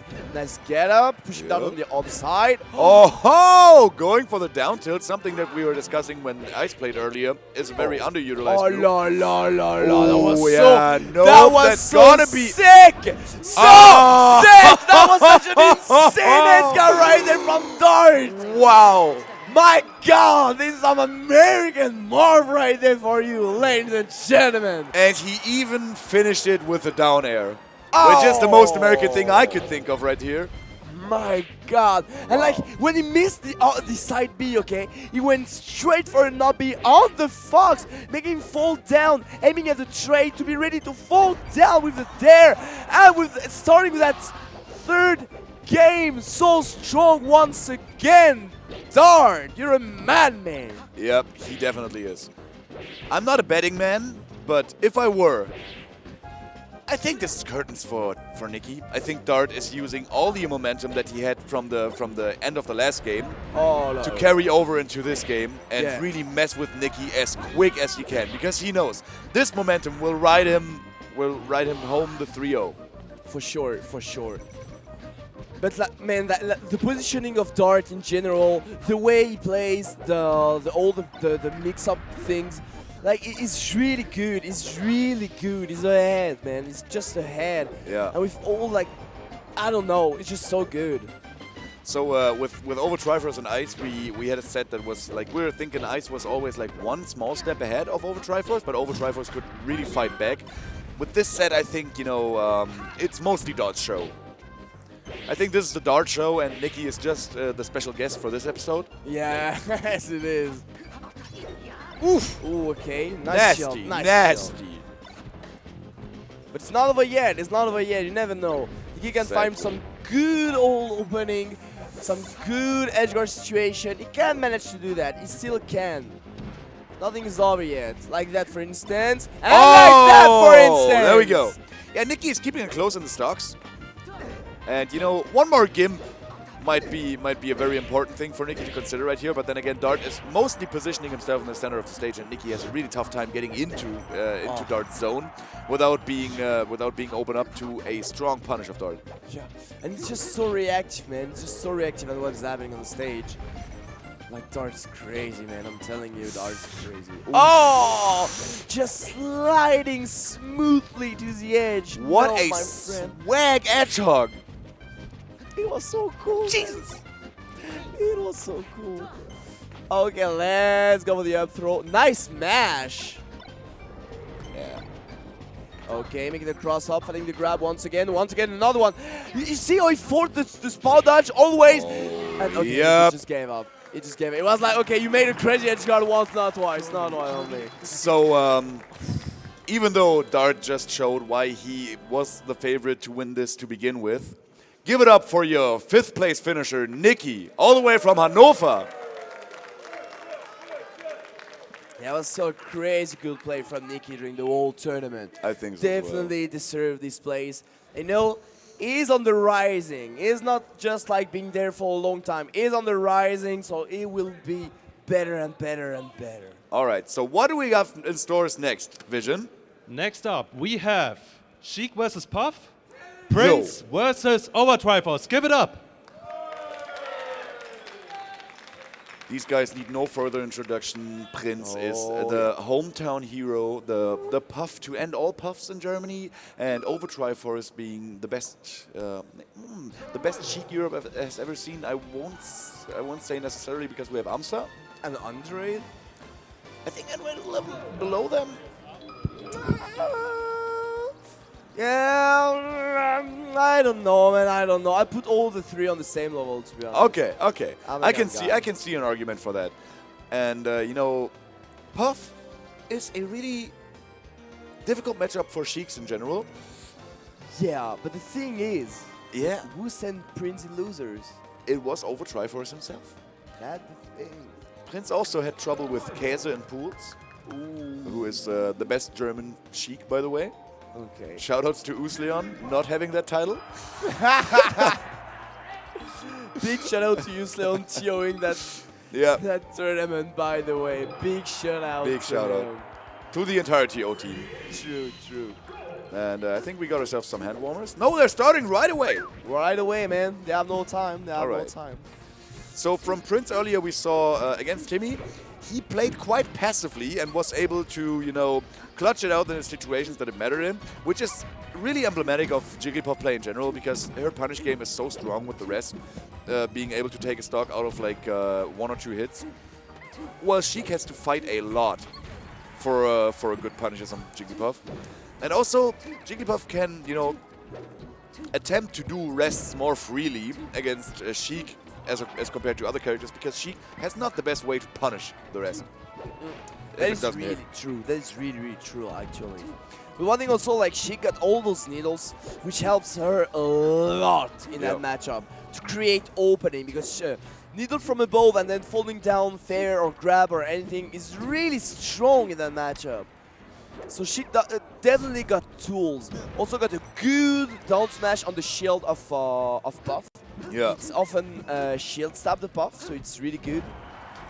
And as we said earlier, like with all the shield, the edge play of OverTriforce, Over on the edge against Puff is a monster. Yeah, he is. He's a monster. He really knows how to move around that insane aerial mobility of Jigglypuff. Oh!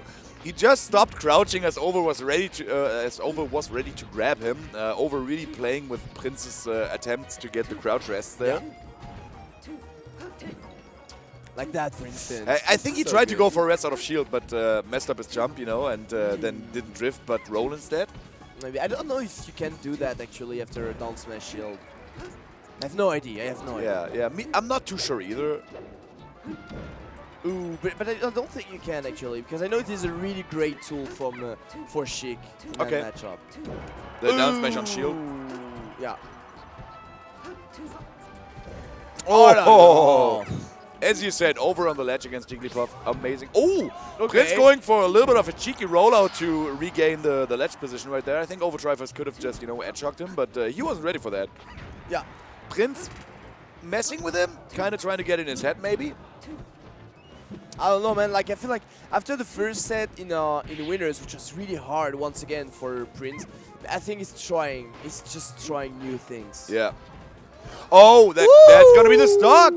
Gets the edge guard on OverTriforce, keeps it close. And now, you know, the possibility of rest is given at all times. So I think this is looking like, I think Prince is sitting quite comfortably there on the 2 stocks. Yeah. Oh ho ho! Oh! Tipper up smash out of power shield by OverTriforce against the God. pound? Honestly, I feel that it's not the first time I've seen OverTriforce did that. Like I'm quite sure I've already seen doing that, like since years. Okay. That is crazy. He's so good at it. So okay. Oh. Prince put like 4 back airs in the same spot, and Over was like, yeah, but that's not a spot I'm picking. Yeah, that's the thing. Like, he's so good at the rhythm to know where he's gonna attack, when Puff gonna be in a spot where he will be able to counter-attack and stuff like that. Like, I don't know, but Over is just so good, man. Look at that! He just sneak in there so easily. So easily! Like, it's like, the buff there is OverTriforce. The buff is OverTriforce, dude. man. So, OverTriforce, even though Prince took the first stock and also had a really, really solid edge guard on OverTriforce, OverTriforce was dominating that game. So, are we seeing the situation again that we saw with Nikki and Dart? Is this the OverTriforce show? That's possible, man. That's possible. But I wouldn't, you know, like, Prince, I think, is a different kind of player than Nikki. I think he... Oh, there we go! First rest of the set that hits. Yeah, right at the beginning, man. You know, Prince is the type of player that tries to mess with his opponent no matter what kind of player he is. Well, I think it's not... Oh my god!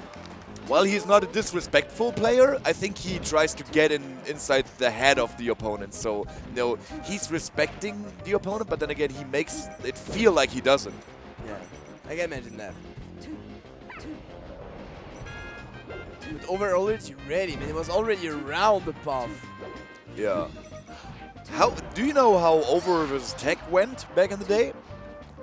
I think it was most likely in take favor. Oh! But I'm I see. pretty sure. Oh! Dude! Prince is getting all of those rests right here, and Another one. DJ Khaled, another one. But even. Oh! That Wow! was another one with a smile of Prince. But I'm pretty sure even if it wasn't tech favor, like OverTriforce definitely took some sets out of tech. Like Okay. for sure. But So yeah. as I said earlier, like Prince can go for rest because Sheik does not have that many ways to punish rest out of buff. Exactly, especially on this stage, you know? Oh yeah. So he can try. Oh, what a Over gets the tech. overtake, but Prince was ready. Yeah. And that's gonna be the stock. Ooh, no, Prince nets him just to edgeguard him. Just to show, dude, in case you ever want to be off stage, this is my answer. Yes. So yeah, you were saying that OverTriforce is really, really solid on the ledge versus Jigglypuff, right? Yeah. Prince is showing him otherwise, so maybe this messes with OverTriforce's confidence. I'm not even sure. That will mess with the confidence of Over. Honestly. Yo! Oh my god. Because you know, like when you play a Puff on Dreamland and you lose that game against Puff on Dreamland. Yeah. I mean, this is Puff on Dreamland. Yeah, true. So it was true. likely like Puff gonna win that game quite 100% of the time. Of course not. But more. But that might go into the head of all That the might drivers. go into his head, but he doesn't look like it. He is smiling, Yeah. he's smirking. He's like, yeah, that was, you know, as you said, Puff on Dreamland. I think very few times I have heard truer words to be spoken than, you know, it's Puff on Dreamland. It doesn't gonna mess with your confidence, you know, because everybody knows this stage is insane for the character. That's the thing. But now we're back on OverTriforce counter pick, and this time His favorite stage. his favorite Oh stage. no, Prince. Oh, but he made it back! Making use of all of the jumps, including, I think, 1 pound and the air dodge. Jigglypuff's recovery is insane. It is. It is. It looked like he messed up, but, you know, all he lost was, you know, the positioning, and he regained it. In the blink of an eye, man. In the blink of an eye. Oh, the light back here to put a fair out of it. So hard to combo a Puff. But when you make those tiny moves, the perfect spacing, you can find the strong move. Yep. Ooh, the forward air coming out a little bit faster than Jigglypuff's back aerials, so OverTriforce knows if he's way too close, like if Prince comes too close to him, he can just throw out a fair. Ooh, and yeah, how is he going to retaliate? A down smash that's 17%? Not too bad, 17%, you know, Yeah. messes with the crouch cancel game. Oh. I'm Oh. over getting back that stage. Over is throwing out everything he has just in order, you know, for Prince not to be able to rest him or something, like mess with him on the ground level, which is where he gets most of his rests because Sheik is has way too quick of a jump and a rejump. But that's the thing. I feel like Over is just abusing of the speed of Sheik, you know. Yeah. Like he's making Puff with something, and right after it's just right on her, Yeah. right on her. Ooh, Over I think messing up his recovery angle there. I think he went for the slide angle onto the stage, and yeah, Prince utilizing that. Nice Over messed fair. up there. So maybe the last rest in the game, the roll read really messed with Over because, you know, he messed up something that he usually never does. Speaking of messing up something, that was one of the that is a tricky rest to do, because when Sheik land after her up B, she just crouch on the whole of her body. Yeah. It is tough to reach, actually, really tough to reach. also one thing that Prince told me this weekend, one thing that I never considered, even though it is so obvious, you know, when Puff lands from her jump without having an aerial, you know, just Yeah. landing, she crouches. Yeah. This is amazing. It is amazing. It is actually. Oh! Crouch cancel rest right there from on the dash attack of OverTriforce. OverTriforce was not ready for that and didn't DI properly, so he got no punish out of it. Yeah. It could have been another rest read, but Prince was just not confident enough, and also Over not enough percentage to die from it. Yeah, and as the rest has been scaled, like definitely not enough. Yeah. Like for sure, for sure. Prince going for 3 up tilts in a row. Not a good look. Over recognized and punished him immediately for it. All the positioning of Over, man.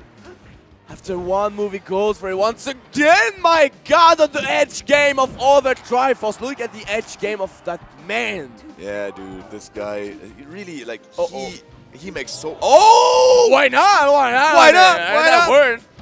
Shoutouts to Dr. Dad.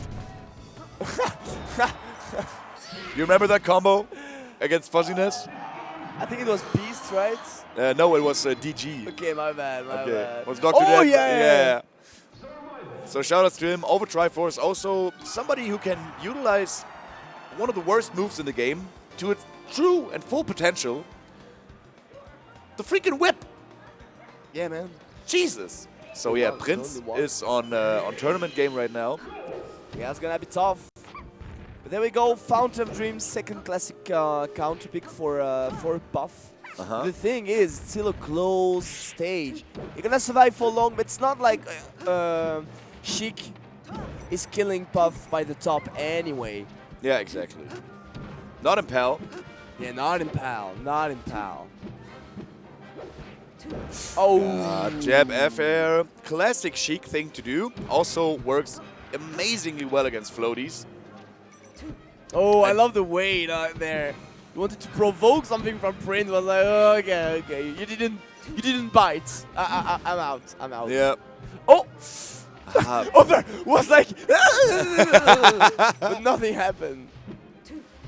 Yeah, sometimes Over is such a goofy dude, right? Yeah. When you look at his facial expressions, I think somebody should make a clip show out of that. Sometimes, yeah, I do agree. Okay, jumping around, nice jab, fair. Oh! Was that actually a bait or something? Oh, if Prince would have gotten that kill, dude. But you know, Over's versatility around the ledge made Prince question if he should stay on the ledge or not, and that's Over's strength right here, you know? True, that's really true. Again, as you said. Oh, and now this is really scary, actually. Because the Fair of Zelda on buff. Ooh. And that percent. By the way, some information for you guys. Something I learned today from a Zelda main. Okay. Zelda's back air is actually a lot quicker than the forward air.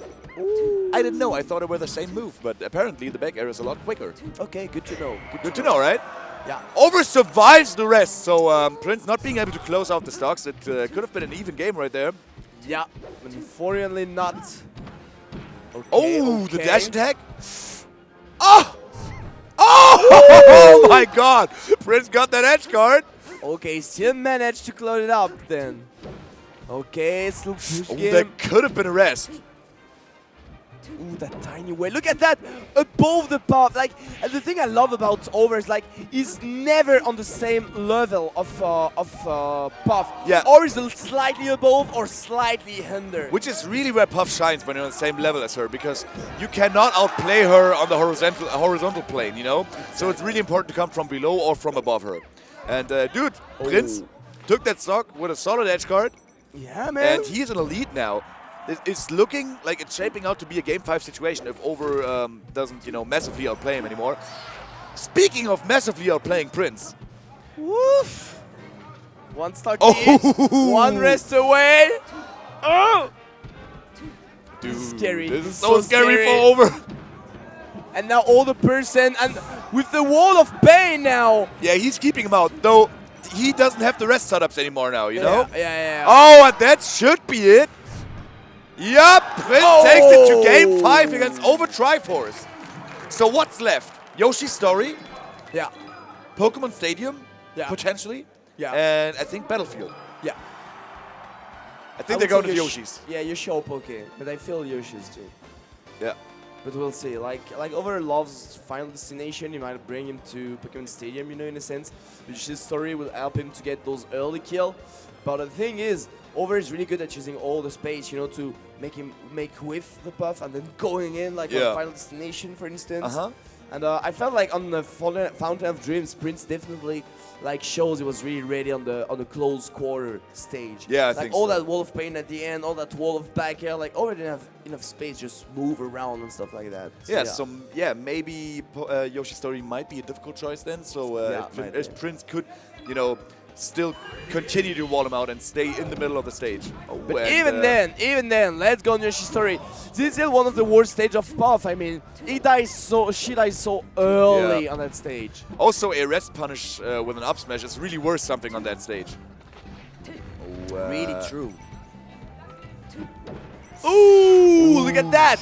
Yeah, no DI whatsoever. Prince did not anticipate the forward air. Even with the GI, man. Even Yeah, with the true, GI. true. Oh my god, that was so good. That would have Too been bad an I amazing missed. rest. Yeah, and that was really close to do. Yeah, I think one thing that Over really did well over the course of the set, and I think he adjusted to that after he got rested in the second game. Yeah. He overshoots all of his dash attacks by now. So the overshoot dash attacks make it so that it's impossible for Prince to Crouch. to rest him out of shield. Yeah. Okay. Oh, okay. Oh! Clipped him with the fair and should be it. Oh, I thought he would go for a forward smash, but again, it's OverTriforce we're talking about. He could always overtake those That forward is smash. really true. And one thing also, like, feel like Prince is not a forward smash kind of Puff. Yeah. He does not use that many dash attack. He does not use that many forward smash. I feel this is one of the weakness of Prince, to be honest. Yeah. He's good in the air, but he's not. He can be way better on the ground. Way better. I think so as well, yeah. But he isn't on the ground as often, you know. The only times he's on the ground, I think he's shielding mostly. Yeah. Just in order to bait something that he can rest his opponent out of. Yeah. So he's not utilizing Puff's strong ground options as much. And Puff's F smash is amazing. He's so strong. Even the up smash is really underrated, I feel. It's really good. Tech showed me some crazy stuff with that. So yeah, shoutouts to my boy Frozen Light, who always utilizes the F smash and the up smash. 3 stock to 1. It definitely not like the previous game, man. Yeah, Now looking Over- like a blowout right now. Yeah, it seems like, you know, Over just take a tiniest Oh. of. Oh. The Shy Guy messed so much with the DI of OverTriforce right there that he got hit reversed by the back air after getting hit for the from the first back air. It's something you never see with Puff. I don't like, Over after the. Oh! OverTriforce! My guy! Even more tricky at the edge. Oh, there we have an F smash. No, once again. Again, yeah. Yeah, it's so good, man. It's just so good. Make a double wall jump just to get Randall. Like, Over. Dude, What the rest world? is off the table for the entirety of this stock and the next one, but Oh, so sad. speaking of which, OverTriforce took the 5th game in a commanding fashion over Prince, who really had an amazing showing at this tournament, and even taking OverTriforce to game 5, which is something to write home about, I think, especially for somebody who just recovered from a long break of the game last week. True. So shoutouts and give it up for Prince finishing 5th place at Respawn 6. Which is- Amazing. That's crazy. Yeah, just take back the game 1 week ago, as you said, after the long break. Yeah, that is crazy. That is actually crazy. So my man he- Vision He beat hooks, some play. hooks. Oh, and excuse me. I I really want to hear what Vision has to say about the next set, though. Next up, I don't think we need a lot of introduction for these 2 top players. It's Ice versus ChuDat. Let's go. So Liquid Chew, up at the age of 31, one Yeah, of the very first Look at competitive that. Smash players. He looks like 25. Yeah, dude. He looks so young. Yeah, I think he never ages. No, never. Never. All right, and his opponent will be Red Bull's very own Ice, Yeah. local hero, the best German player to ever emerge from the depths of the German Smash community. Ice, with his swag Red Bull apparel. Ice Climbers versus Fox. Yeah. A matchup that we see a lot in Germany because we have many Ice Climbers and many Fox players. A matchup that we also see a lot on an international scale because there are many really good Ice Climbers players. Yeah. You know, the likes of Wobbles, Fly Amanita, this Kid Boogie, ChuDat trumps all of them, being the best Ice Climbers in the world by far. By really far, definitely. He did some stuff like no other climbers has made somehow. Like, I don't know, if it's like it's only one. It's as stupid as it can sound. It's the only one ice climber in the world that took a game out of Armada. Yeah. Like on the beach. Yeah. I think he Best did it multiple times, right? I think he did it twice. Yeah. Yeah. That's the thing. That's almost the best of 3. Yeah. No, but I mean, it can sound like, you know, it's just a game, but that means something like no other man in the world did that. He beat some of the, as you said, the best player. I think he got wins over Hungry Box, over Mute King, Over Mango. Mango. Oh yeah, multiple over Mango. I'm not recalling if he has any wins over PPMD or Levin though. Levin probably. Yeah. At least that shines somehow. Oh yeah, somehow. that's true. Oh. Probably other. I'm not even sure, and I don't know the record of all the tournament, but I'm pretty sure somewhere around a win has been made by ChuDat, or if not, that was really close. Yeah. So yeah, ChuDat definitely being the favorite to take this, judging by his international ranking, judging by his accomplishments, even in the recent past. But Ice, the hometown hero, has the home field advantage, is in Germany, has not to deal with any kind of jet lag, plays the superior character, and has the crowd on his side. Not the viewers at home though, which are betting in ChuDat's favor. But yeah, ChuDat has a lot to fight against right here, situation-wise, but he still is considered to be the better player. He is the first seed of this tournament, and they meet in winners finals as was expected. There we go, Ice versus ChuDat, game 1.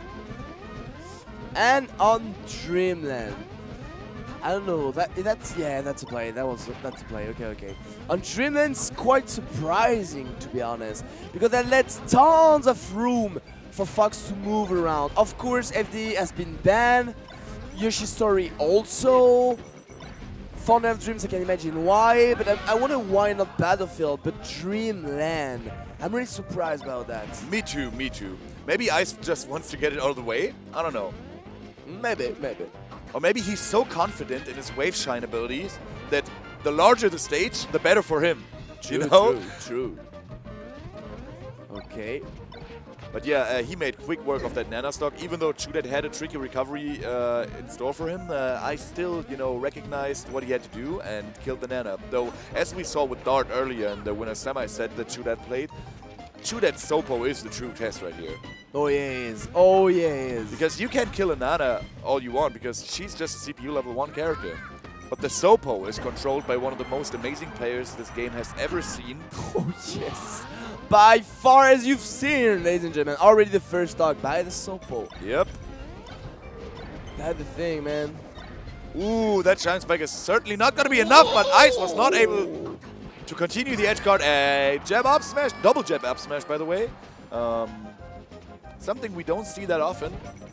Crazy. Worked out perfectly fine for him. Oh, caught his re-jump. Yeah, that should be the stock. Ooh.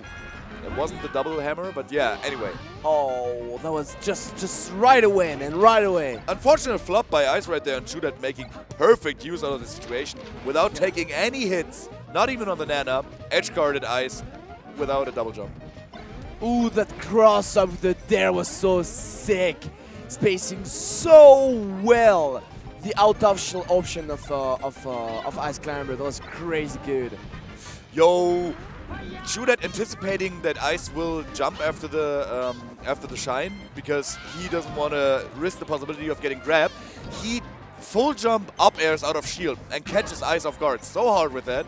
I think that's something like that. That's like they already reached Yomi level 2, even though the situation hasn't even happened yet. This is ridiculous. Yeah. Both these guys really know what the other one is up to, and we will see like all of the mix-ups over the course of the set. Ooh.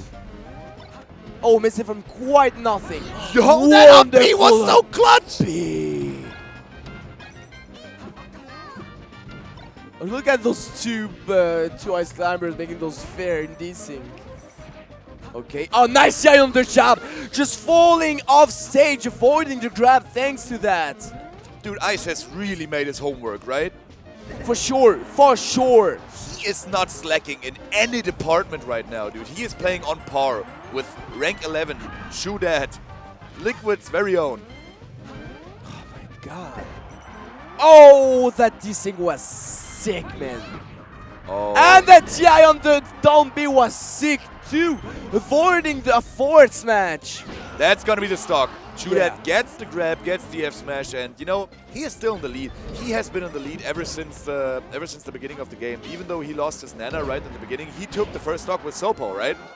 So ChuDat definitely, you know, he is outplaying Ice, and it's looking quite simple because ChuDat is doing, you know, simple and correct things. He makes the right decisions most of the time, and Ice has a really difficult time to keep up with ChuDat playing so plain simple against him, while Ice has to do so much work in order to get into ChuDat's comfort zone, which he is, like, you know, keeping from him.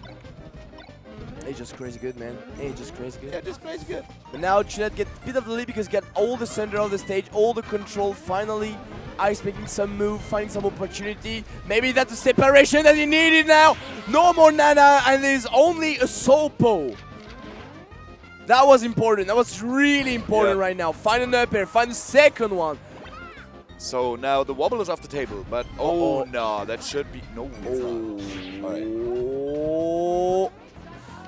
But you know, one down smash of Sopo could potentially mean curtains for Ice, because then he can get edge guarded, and you know, Sopo with his big disjointed hitboxes with the hammer. Oh, those aerial, man, were so well spaced. Yeah. Just to drift away just at the end to avoid to be ready for the out of shield option from ChuDat. As you said, man, Ice has been working. Yeah.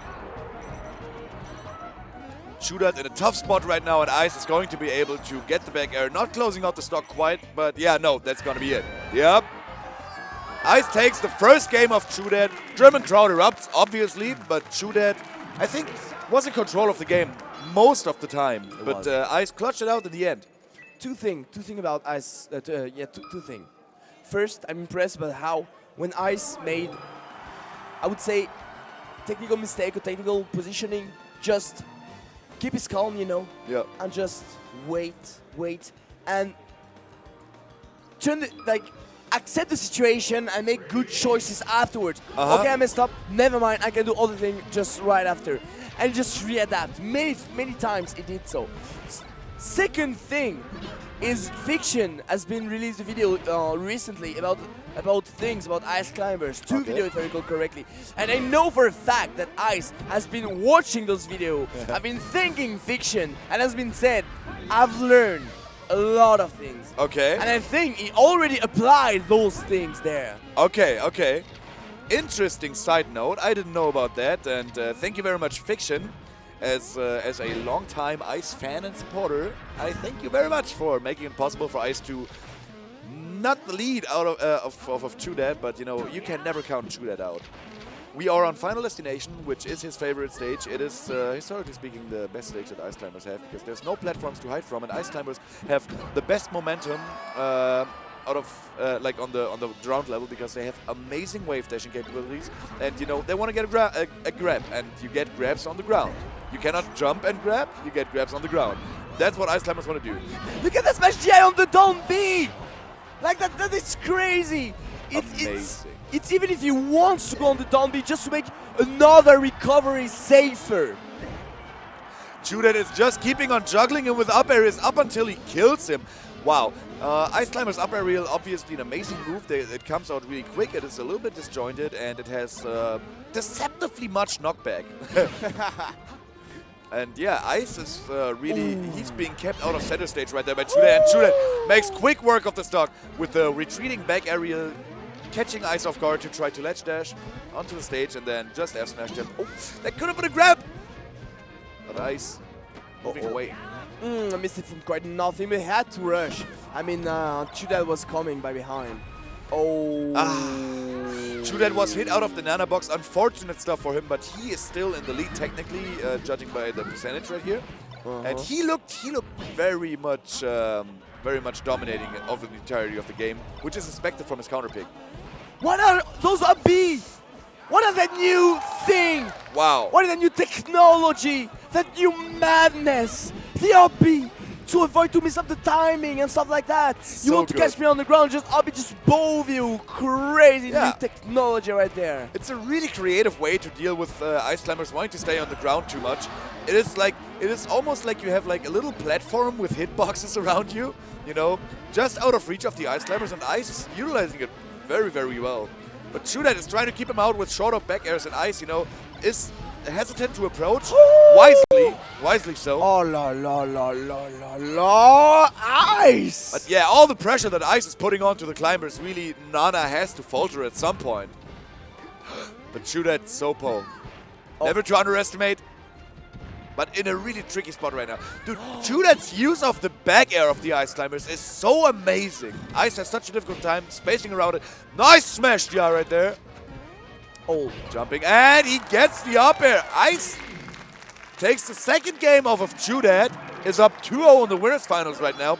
One more game away from sitting in grands from winner's side. that whole last stock was a lesson. Yeah. Like, Yeah. if you want to learn stuff, just watch that last stock, man. So many tiny details on those tiny smash DI and stuff and position were just insanely good. Insane. Ice is playing out of his mind right now. If he's Yeah. still playing that way, honestly, I'm calling a win for Ice on that tournament, man. He's playing so well right now. You shouldn't call it too soon, but he is I looking. know, He I is looking know. amazing. But that's the thing with Ice, you know. When Ice is playing out of his mind, Ice is one of the best players in the world. And Yeah. I really believe it. And right now, he's playing so crazy good, man. Definitely should have... You know what I'm talking about, you understand? He is illegal right now. That's the thing with Ice. That's the thing. ChuDat can definitely make it too. They can definitely readapt, make it back. But right now, Ice seems untouchable. Would you go so far to say he might be in fire at the moment? He's definitely in fire. All right, I see you. Ooh, ChuDat catching him, slipping a little bit. Yeah, that's gonna be the wobble for sure. Right away. So, do you think that ChuDat will find a solution to those up Bs in time? Because they look kind of janky, if you ask me, and they're quite reactable too, right?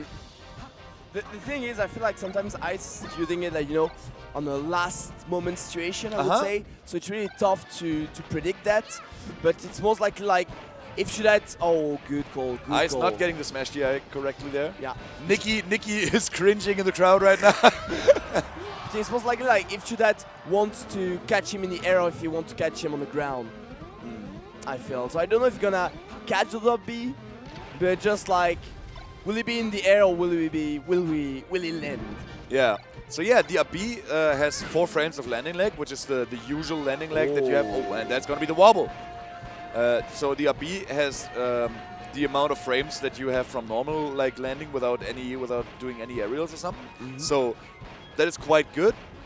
So you can jump right away or something, but then again, if you would do it too predictable, I think the ice climbers can get a grab off of it, you know, grab you out of the up B. So yeah, Ice did the up B only once in this game, I think, and ChuDat didn't punish it properly, but I think his spacing gets messed up a little bit in this game, so ChuDat is actually able to utilize that. Yeah, I feel also like ChuDat is closing up the distance way more and playing way more like in close combat, like making those wave back, wave dash back, wave dash forward, you know, just trying to mess up a bit more, just trying to find this tiny gap, closing up the distance, like being more not unpredictable, just like more unreactable, like that, you see? Like oh my god! That was so good from ChuDat. See, he moved the wall stock and they just stopped. Just so stopped, simple. Waited, and when Ice just entered, like definitely it was like there was a zone around ChuDat, and as soon as Ice put a foot into that zone, it was like where dash and grab. And it's so quick. Ice climbers have such a fast wave dash, so as long as ChuDat stays in a close distance to Ice, Ice cannot react to ChuDat coming up for him. He has to predict what ChuDat's gonna do. So yeah, this is basically the tough spot that Ice was in right there, and very, very good adjustment.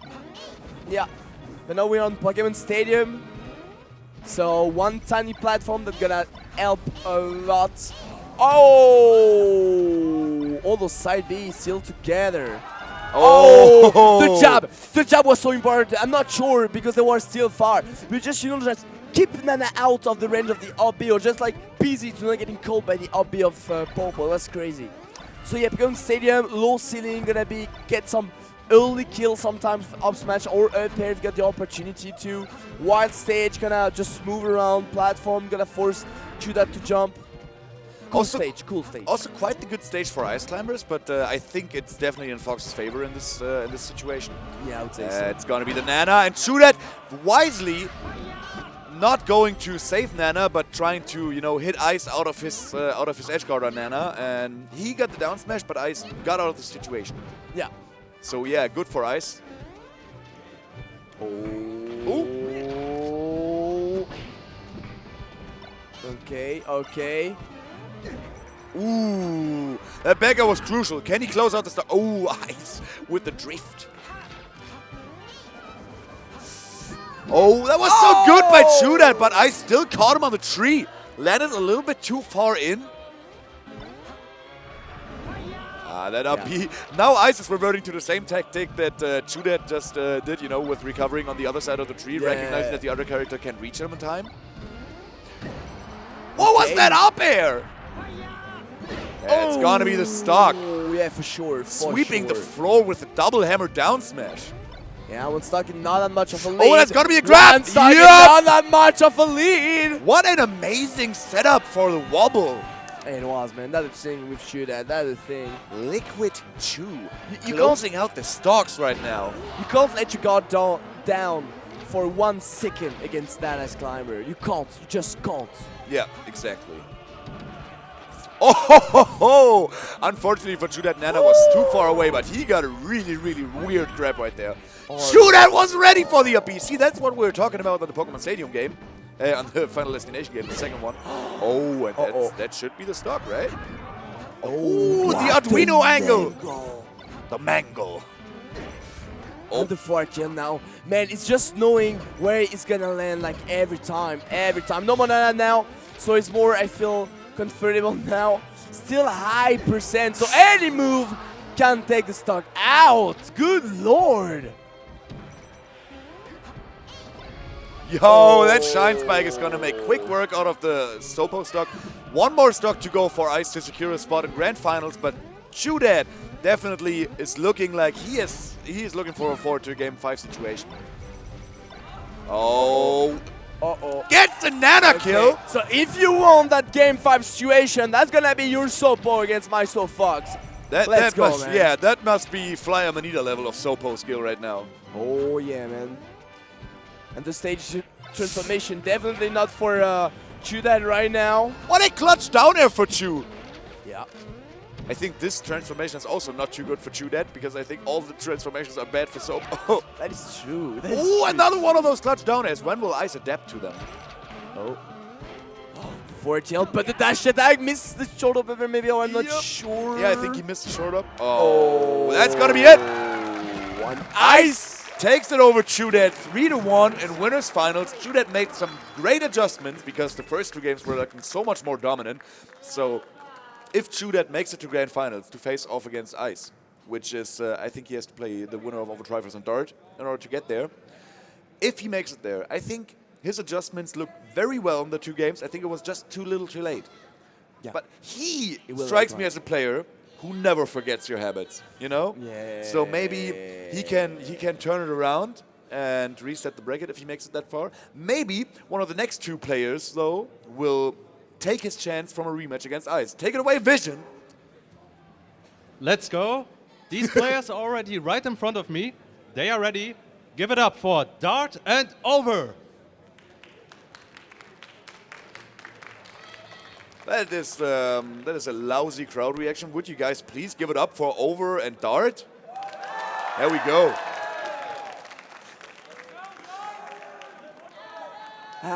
Over and Dart. This is going to be a really interesting match, actually. Really interesting one. Have they ever met in tournament before? No, I don't think so. I really don't think so. So the thing is, I don't know about the level of Dart, the skill level of Dart, okay, against Sheik in general, NTSC, Paul, those kind of stuff. I have no idea about what Dart can do. Yeah. But I know OverTriforce. And I know OverTriforce makes some crazy good sets against the Moon, for instance, or the Goon Marth. Yeah. The thing is, last time he faced a Goon Marth was the Levin's Marth. Oh, yeah. Phoenix Blue. And it lost pretty strongly, to be Yep. honest. Like, Levin was not choking at all during that tournament with his Marth. Yeah. So that was tough. That was tough. And it started right away. Start right away. Yeah, these guys don't want their hand warmers. They are so experienced in the game. And they're experienced with playing on the stream, so the stream TVs don't bother them anymore. You know, they've played basically their entire weekend on the stream. Because they're so amazing that we really want to bring you all of the games of these guys. Oh, yeah. Ooh. So we'll see. One thing also I know, it's like OverTriforce is really proud of himself against Marth. Okay. So I don't know if that's gonna show or not in that match.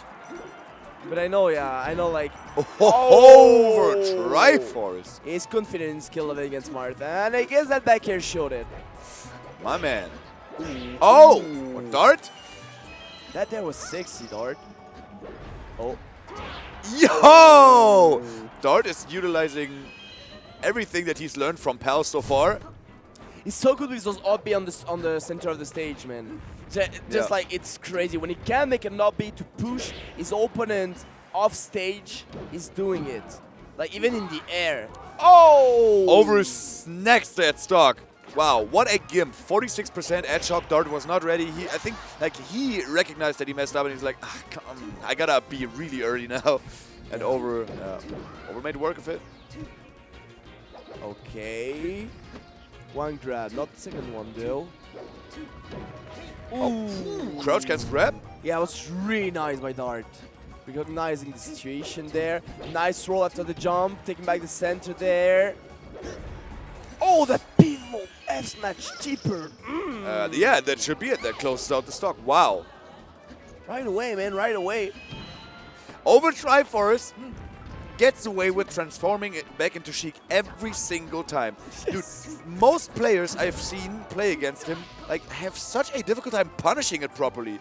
It shouldn't be that hard, right? It is. There should be like some room for you to punish it, right? That's so hard, man. It doesn't look like there's any room to do. It is so hard because you got all the tricks, you know. Like he can adapt if you want to punish him, depending on what you do. He can adapt. He's so good at it. So do you just want to leave him alone when he transforms back? I think that's what Dart should do. I think, man, at least you start with the whole stage, you know. Yep. You start the stock with not the stage, so. Yep. Okay.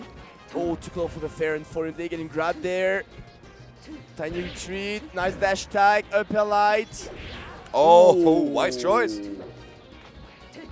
Oh, nice grab there. Oh, Over recognizing that Dart wasn't able to tag there. I think if he would have tagged inside, and Over was, you know, short hopping in order to be ready for a back air in case he rolls inside, or having a forward air in case he doesn't tag. Tag in place would have beaten that, I think. Then he would have jabbed. So Over was definitely ready for everything that Dart had to throw at him. And this is how the entire game looked like. It looks like Over is just ready for Dart, you know? Yeah. Okay, one pair, second one. Oh! That dog tilt! Sneak under the fair or the peanut or anything, just sneak under and allow him to just extend that punish and get the kill. Dude, Over is eating up those stocks. Poor Marth. Dart looks like he is not ready for the man from Spain right now. Yeah, it's a bit tough for Dart today. Oh, those shy guy. Yeah, so I guess considering the top 4, the seeding was correct. For now, true. Yeah, for now it's very true, except for Ice beating ChuDat. Okay. Okay. Oh, let's just forge it. Down one again! Is he going to get the back air? No! Whoa, reverse nair. Very good choice by OverTriforce, realizing that, you know, that air dodge. Oh, no! It's still on the edge. Even Dart like took time to realize it. Yeah. What a ninja. A true Sheik main. I'm telling you that's a ninja right there, true. And this is the second time. In the first game, he got a stock like that as well. So, yeah. I don't know, man. Over is really messing with Dart's judgment of the recovery. Yeah, man. I feel like, you know, like even if you know the Sheik matchup and stuff like that, OverTriforce in itself is a matchup. Definitely, definitely true. I think that is true for many top players. Yeah. Like there's very few like pure textbook top players, you know. Yeah. Most of them have their own little character. Yeah. All right. Over JV3 stock, I think he SD'd both of his stocks. So yeah, looking rough for a man Dart. Where does he want to go? What do you think? I don't know. Battlefield again, actually. I didn't have time to think about it. It's already back on Battlefield. Okay, so we'll see. I think like he wants a bit more space because like Over is always on him, always extending combo with down tilt and stuff and ready things. Woo! Dart, that was cool. That was a cool tipper if I've seen one. So yeah, Dart showing signs of life right now after being whooped in the first 2 games. Oh. Over strikes right back though. Yeah. Yeah, the reverse nair. Oh my god, trades the nair. That was such an amazing edge guard by Over. And I've never seen an edge guard like this before. Really? I've never seen it like this. Trading the up B with a nair? No. Okay. I haven't seen it with Sheik. Okay. That is really cool to do. Definitely. I've seen it against Fox with Sheik, you know, but never against Marth. It's so cool. Oh! Dart made it back from the magnifying glass down there, Over misjudging Dart's recovery. Crazy. Okay, nice fair there. Yo! Yeah, once again, the thing is, like, it's straight upward recovery. Yep. When it's under, you know we're gonna, like, go that way, you know, go on that path. You just fall down, go on that road, in a sense, and just put a big nair to a trade, and thank you for your stock. Dart catching Over out of his rejump, but not being able to edge hog right there, not being, you know, quite sure where Over is gonna recover, and Over utilized his trickiness and recovery in order to trick Dart into thinking that he's not gonna go to the ledge. That triangle jump to avoid that forward smash, wonderful. Oh! Over tried to go for the tomahawk grab, but Dart was ready with an up B out of shield. Yeah, it was like, not this time, man. Okay, now he's going for the only up B, like just get away from the edge. You won't come off stage to edge guard me. You won't do your shenanigans, just go away. Yeah. Dude, Dart is looking like an entirely different player from the games we've seen before. He's looking really good. Oh, and he just threw away a perfectly fine stock, trying to trade off stage with OverTriforce, who was at like 100% more than him. So not the wisest choice, but maybe Dart is confident in his ability to close out this game anyway because he has adapted so well in the game. Well, we'll see. We'll definitely see right now OverTriforce get that opportunity, but Dart take it away. There, fair, and the beyond the spot dodge, nice way, no down till there, but still back to the center, taking back the control with that troll bit weird, never mind, still there, Mr. Grab though, but the down tilt, back to the center, my god, that's positioning just switching up so fast, man, they're looking for each other, but oh, the slip of fair! Over started rolling a lot into the center stage, which is a difficult spot to be in. Like, Sheik's roll is not the best, and Dart definitely should be able to punish it, but now he's off stage. Oh, he tried to trade him! Oh, it was too low. 3-0 for OverTriforce in the end. Even after the chant crowd for Dart, I heard it. Like, yeah.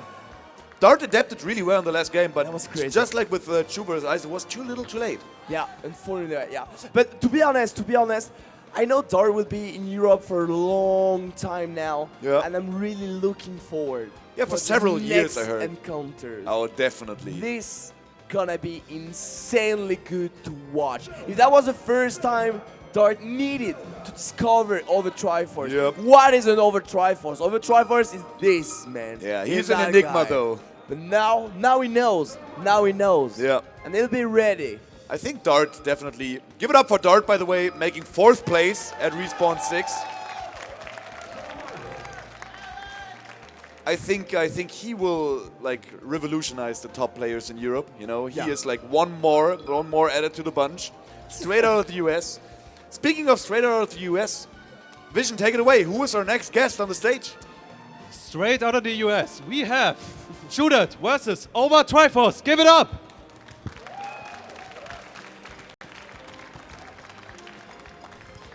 All right. So, do you... Hi, Chu! Do you recall any recent sets from OverTriforce against an Ice Climbers player? Yeah, the only one come up to my mind are losses. Oh, no! You know, the last thing I remember is him playing Däumling at Air 3, actually. Yeah. So it's quite a while ago. Yeah. He lost the first 2 games. Yeah. Then he switched to Peach and whooped Däumling. It was a Game 5 situation then. So his Peach definitely is capable, you know. But he's really got a Peach. And He's got a Peach. And I heard recently someone playing against his Peach.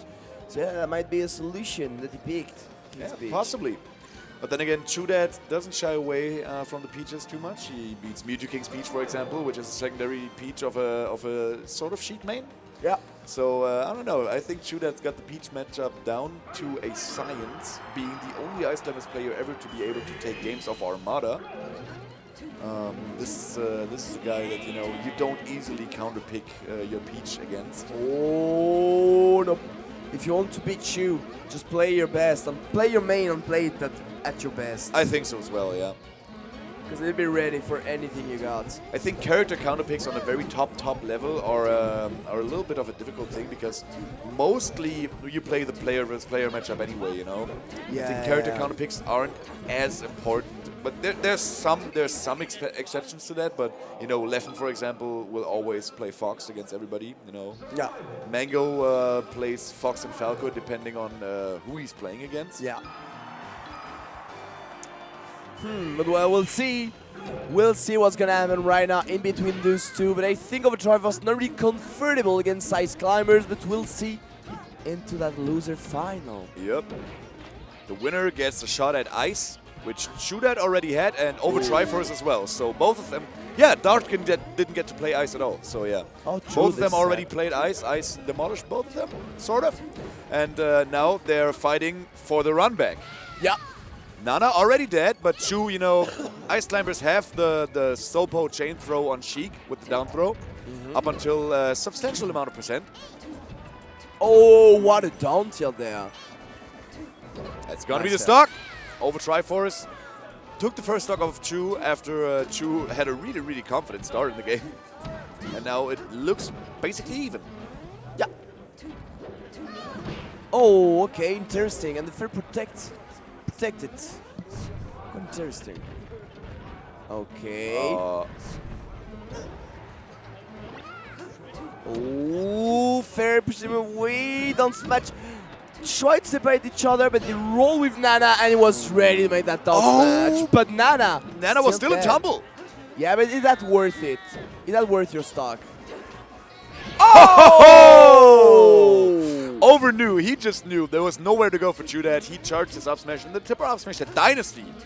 That's some crazy good, yeah, crazy good positioning there. Like good awareness to know, like this time you're gonna fall just there. Oh, and he gets a wobble. Up until this point, I was about to say, you know, for us not really being confident in Over's skill to take out ChuDat, it looked quite close for the first 4 stocks of the game. Yeah, definitely. But you know, afterward, ChuDat's one of the master of adaptation. You never know. Yo, those short up fairs, a little bit too predictable, I guess. Oh. Nice. Pressure. Fair. Oh! Baby, I loved it. That was crazy. And yeah, now we see the down throw chain grabs. And Over's not going to be able to tag up there. Oh, there we go. Finally, yeah. But at 85. I think he he's out of his rejump. No, he's not. All right. Oh, but he got battlefielded. And yeah, first game goes to ChuDat. Quite convincingly in the second half of the first game, though Over had a really good fight at the beginning, and ChuDat adapted so well to Over's patterns. Over, yeah, I think was a little bit predictable with the short up forward airs in between the climbers, which is a good option as long as the opponent doesn't recognize that, you know, he can hit you out of that because he's way too close. And there we go, the wobble. Oh. Goes for, you know, he wisely goes for the chain grabs up until the point where Over cannot mash out of the wobble anymore. This is so good against Sheik. Okay. I can see that. Wonderful, wonderful. So already ChuDat up one stock right now. And that's going to be Nana. At least already. That's really cool. But as you said, the Shen grab is here. The Shen grab is now 30% already. Oh, no. He's so good at those pressure, man, and that follow-up. 75%. Oh, he bunked his head and still made it back to the stage. Oh, That spacing was just crazy. He just walked just a bit to avoid that, and he knew where OverTriforce was up to appear with that Zelda. Also, he was ready to make that up smash. yep.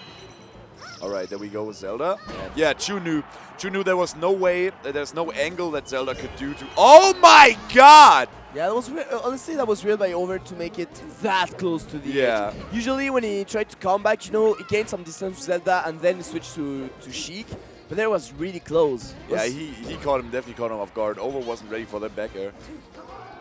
Okay. Finally closing out the first stock after 2.5 minutes. No, 1.5 minutes. What's gonna happen next now? Okay, moving around, trying to contest him a bit.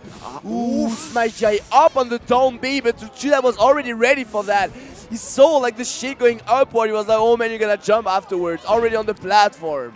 And that is going to be the no. wobble. Tech chase him. Oh, and ChuDat messes up the wobble, the second one that we see today. The second wobble mess up, that is. But not this one. So 3 stock to 1. Oh, definitely way tougher than the previous. And yeah, again, the chain grips in order to get over to the right percentage. I got one big question. Oh, Why- again! Excuse me. What was your big question? Like, why did you grab a Nana against Ice Climbers and pummeling Nana for so long? It just gave ChuDat an opportunity to do something. Yeah. As that chain grab and just do multiple things afterwards. I'm really surprised about that choice. Like, I thought it was, like, normal to be a bad thing to grab Nana when you play against Ice Climbers. I might be wrong. I thought so as well. No, I thought so as well. So maybe try to grab him and maybe throw it against Sopo. I don't know. Maybe, you know, something OverTriforce-esque. But just not pummel her. But yeah, Down that's throw weird. her so the Popo also gets knocked away. Yeah, that's the thing. That's or maybe the thing. pummeling. OverTriforce on that Ganondorf. Is this a meme pick because Chu lost to Kage at EGL? Was it EGLX? No, it was Canada Cup or something. I have no idea, man. But I mean- as I know, OverTriforce getting trouble against Ice Climbers. It does not surprise me to see OverTriforce throwing another character, but Ganondorf.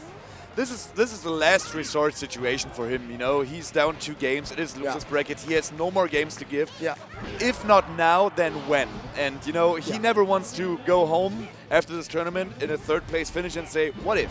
Yeah. Exactly. What if I tried my Ganon? You know? And one thing also is like, one thing that surprised me, it is like, Ganondorf is the total opposite of Sheik.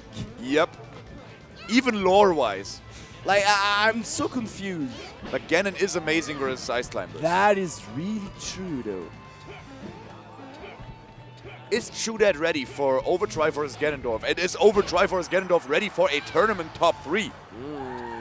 We'll see. We'll see. It's looking not grim, but now it's looking grim for Hero. Yeah, yeah. Yeah. Nah, not that cool. Not that cool right now. Okay. Nice up though. Am I like blind, or is it looking like OverTriforce has problems L canceling with Ganon? Oh, didn't take none of that, but it's possible. I don't know Ganon enough, to be honest. Okay, okay. But I can see It just that. looks like a lot of lag sometimes. All right, so OverTriforce potentially on its last stock in this tournament. ChuDat sitting comfortably on 3 stocks with his Sopo. Oh my God! Oh! And ChuDat takes it 3-0 over OverTriforce. Mollywopped. Overplayed 2 really amazing stocks in the very first game, but after that, dude, Chu just went away with it. And guys at Respawn 6, please make some noise for your 3rd place finisher, bronze medal for OverTriforce all the way from Madrid, Spain. Definitely deserved it. Like, Amazing showing. amazing showing. Amazing Man. showing. When you get third out of 90 more 90+ player, Yeah. I mean, that's something. That you're someone. That you're somebody there, you know? See, the thing about this is like this tournament, even though it were only 95 people, which is not that much for a European, like a big European tournament. True. The top 32 bracket was so freaking stacked. Oh my God! It was. There were like people that didn't make it out of pool. I was like, what? How? Yeah. You know, we had one top 20 German player who didn't make it out of pool. I think even more than one, but I know from one for sure. I was like, this is a tough top 32 bracket, and overfought all the way through it, up until the third place. And Vision, what are we seeing next? Ladies and gentlemen, this is the last game of Respawn 6. First of all, thank you for staying with us for this long. Give it up for our commentators as well, please. Thank you, guys.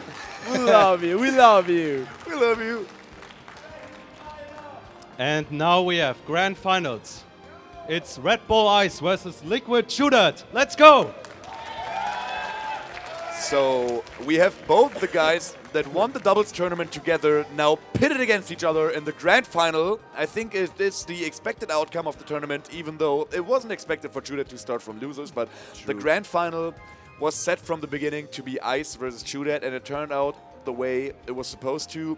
ChuDat sitting in losers bracket, but showed some great adaptations in the winner's set. It was just a little too late. Do you think that he might be able to overcome Ice's pressure, Ice's newly found confidence, Ice's insane technical prowess that he showed off in the winners final, and reset the bracket and, you know, make it a second set in grand finals? Or do you think that Ice is just looking too strong? Honestly, nothing is impossible for ChuDat. Nothing is impossible for ChuDat. This is the way I think. Like, ChuDat is a really strong player, composed player, experienced player. Yeah. He has been through so many things, but he has always been there solid, ready to fight any kind of situation. So yeah, ChuDat can make it. But right now, even the ChuDat can make it, Ice looked very, very, very strong. Yeah, definitely. Yeah, dude, ChuDat, you know, he's been around for like ever since 2002, and you know, he's seen it all. He's seen all the technical foxes. He's seen everything being thrown at him in the matchup that is so difficult, Ice Climbers versus Fox. Ice is on a whole new level for himself, for German Smash, for European Smash even. He is playing amazing today. I think, judging by his play that we saw today, it might be safe to assume that he could play on par with the best of the best. And one of the best is ChuDat, who went here as the favorite. So this is going to be a 6 set. And I don't expect any blowout performances, because both of them have been been so on point for the entirety of the day. Yeah, for sure, for sure. Both of them has been so sick today, so sick. So this is really a fight of resilience. Who can, you know, keep up the momentum, keep up his. Yeah, there's one word I'm missing right here. Don't worry.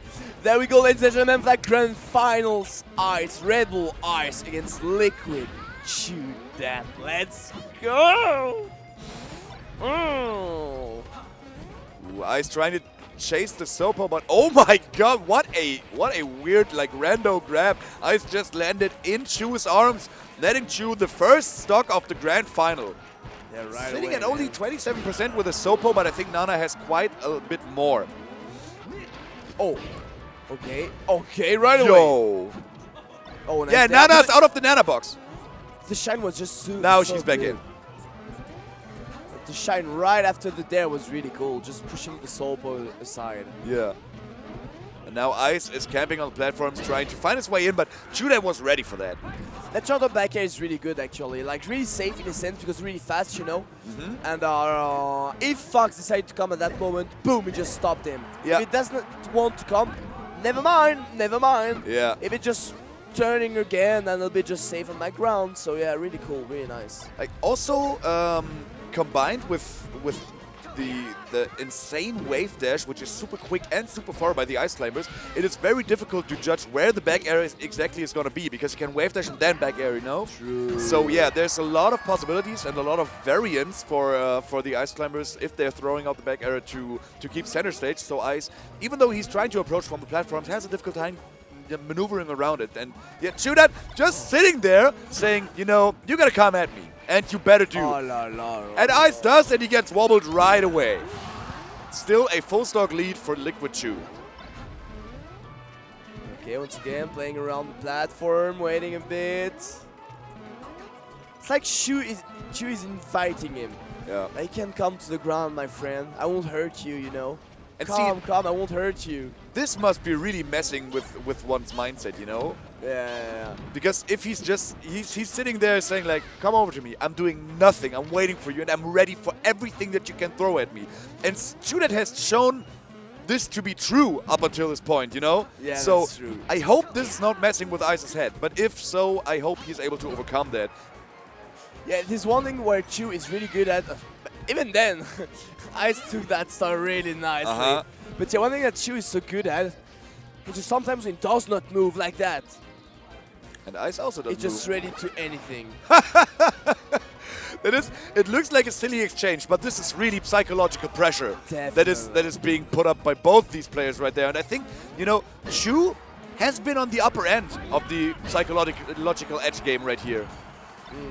Yeah, true. I feel like when Ice, you know, just stops. It seems to be getting to his head. Not sure. That, like, you know, when it stopped, it was just like asking question. Okay, what do you want to do? Yeah. What do you want to do? I'm not moving either, you know. Yeah. And just like looking for each other, just asking questions. But now there's movement. Now discussion has been made, and this is tough. This is a tough one for both of them. This is tough. Ooh. Yeah, and it looks like this little psychological episode inside this game has shifted the outcome of the match in Ice's favor for the first time. Oh, so sudden. Never mind what I just said. ChuDat doesn't agree with me, and this is going to be...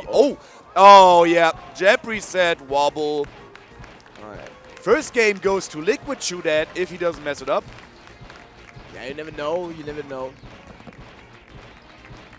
And if you mess it up, Ice will be ready. So he put tons of percent in case he messes it up, you know, just to be ready. Okay, if I messed up, at least I get to do only one move, and that is dead. It is dead anyway. So I nice. just noticed something Yeah. that I think is really mean, and I think this is the epitome of home field advantage. The German crowd was clapping in a different rhythm. Oh. These guys are mean. And, you know, it doesn't work out because ChuDat is not dropping those wobbles, and he's got one right away. And ChuDat is just like, you know, in his serious game mode. ChuDat is the guy always using, always smiling, always stuff like that. But when he's playing a serious game and look at his face, it's not shocking, it's not knowing anything. Like, he's not even knowing that something's happening around, it's just like playing. Yeah, he is so in the zone.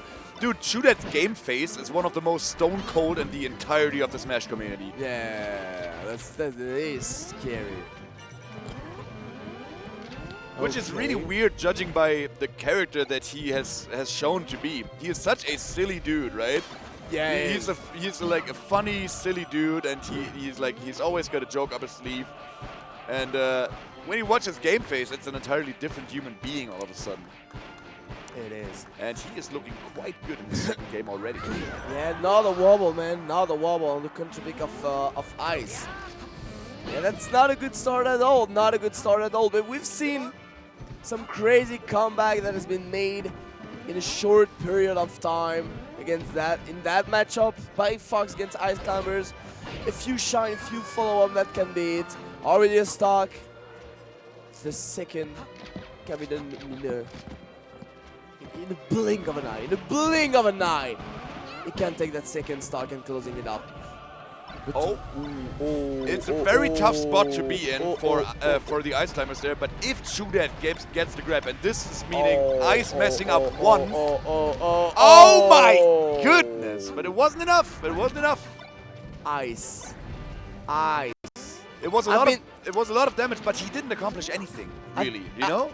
Yeah, but even then, like, it's still a lot. Many neutral situation that he won't be that he won't need to win. Yeah, He true. only need one move in the end. And he True. found it. And now here we are, 2 stock each. Back in the game. That game is not over for Ice. And it looked so over from the like from the start of the game. Like 30 seconds, 2 stocks gone, and now, you know, Ice just draws himself back into it. Another one. Another one on that drop, on that down smash, that weird down smash. Okay. Maybe it was nice J down something actually, that down smash. Oof, that's gonna be a grab, and Nana with a dash attack coming in clutch for Ice. Yeah, for sure. Oh, Nice shine, nice back here. yeah, Another good read on the forward air of ChuDat. Going in there with the shine. Now the serve already. They're back together. This is dangerous. The tiny delay of the shine, but unfortunately catches that up B. ChuDat has adjusted to the upbeats very well. Okay, no more Nana. Oh, nice back air there. Ooh, I love how he followed that edge guard. That was a weird thing to try, but why not? How he avoid that ice block and positioning himself so well to be ready to cover multiple options from ChuDat. Really good from Ice. Really, really, really good. Definitely. Yeah, Ice is showing that, you know, even though the game started horribly for him, he's showing that he has fight left in him, which is also an important psychological message to send to ChuDat. So, you know, ChuDat doesn't think, well, you know, I got this, Ice is not confident anymore. Oh, no. Okay. I love how he jumped before, just in case ChuDat decided to do a, you know, down smash, something like that. He was ready to avoid that. Yep. Oh, nice pressure. That's gonna be a grab, and he has a lot of pummels in that situation. 130%, I think, is at least 3 pummels. So he can wait for Nana to come over there. Oh! This is Ice's chance. Oh! Yeah, yep. Unfortunately, a tiniest of the mistakes. And ChuDat was ready to cover that, landing the down smash. That was the single chance he had, and ChuDat just played around the shine so well that Ice, you know, he had to jump inside there. He had to jump inside that down smash. ChuDat was ready for it. Yeah. But never mind. But just, I feel like the first game wasn't there. The second game was a bit tough at the beginning. Step by step. He fought back. Step by step. Yeah. Definitely. So it's not over yet.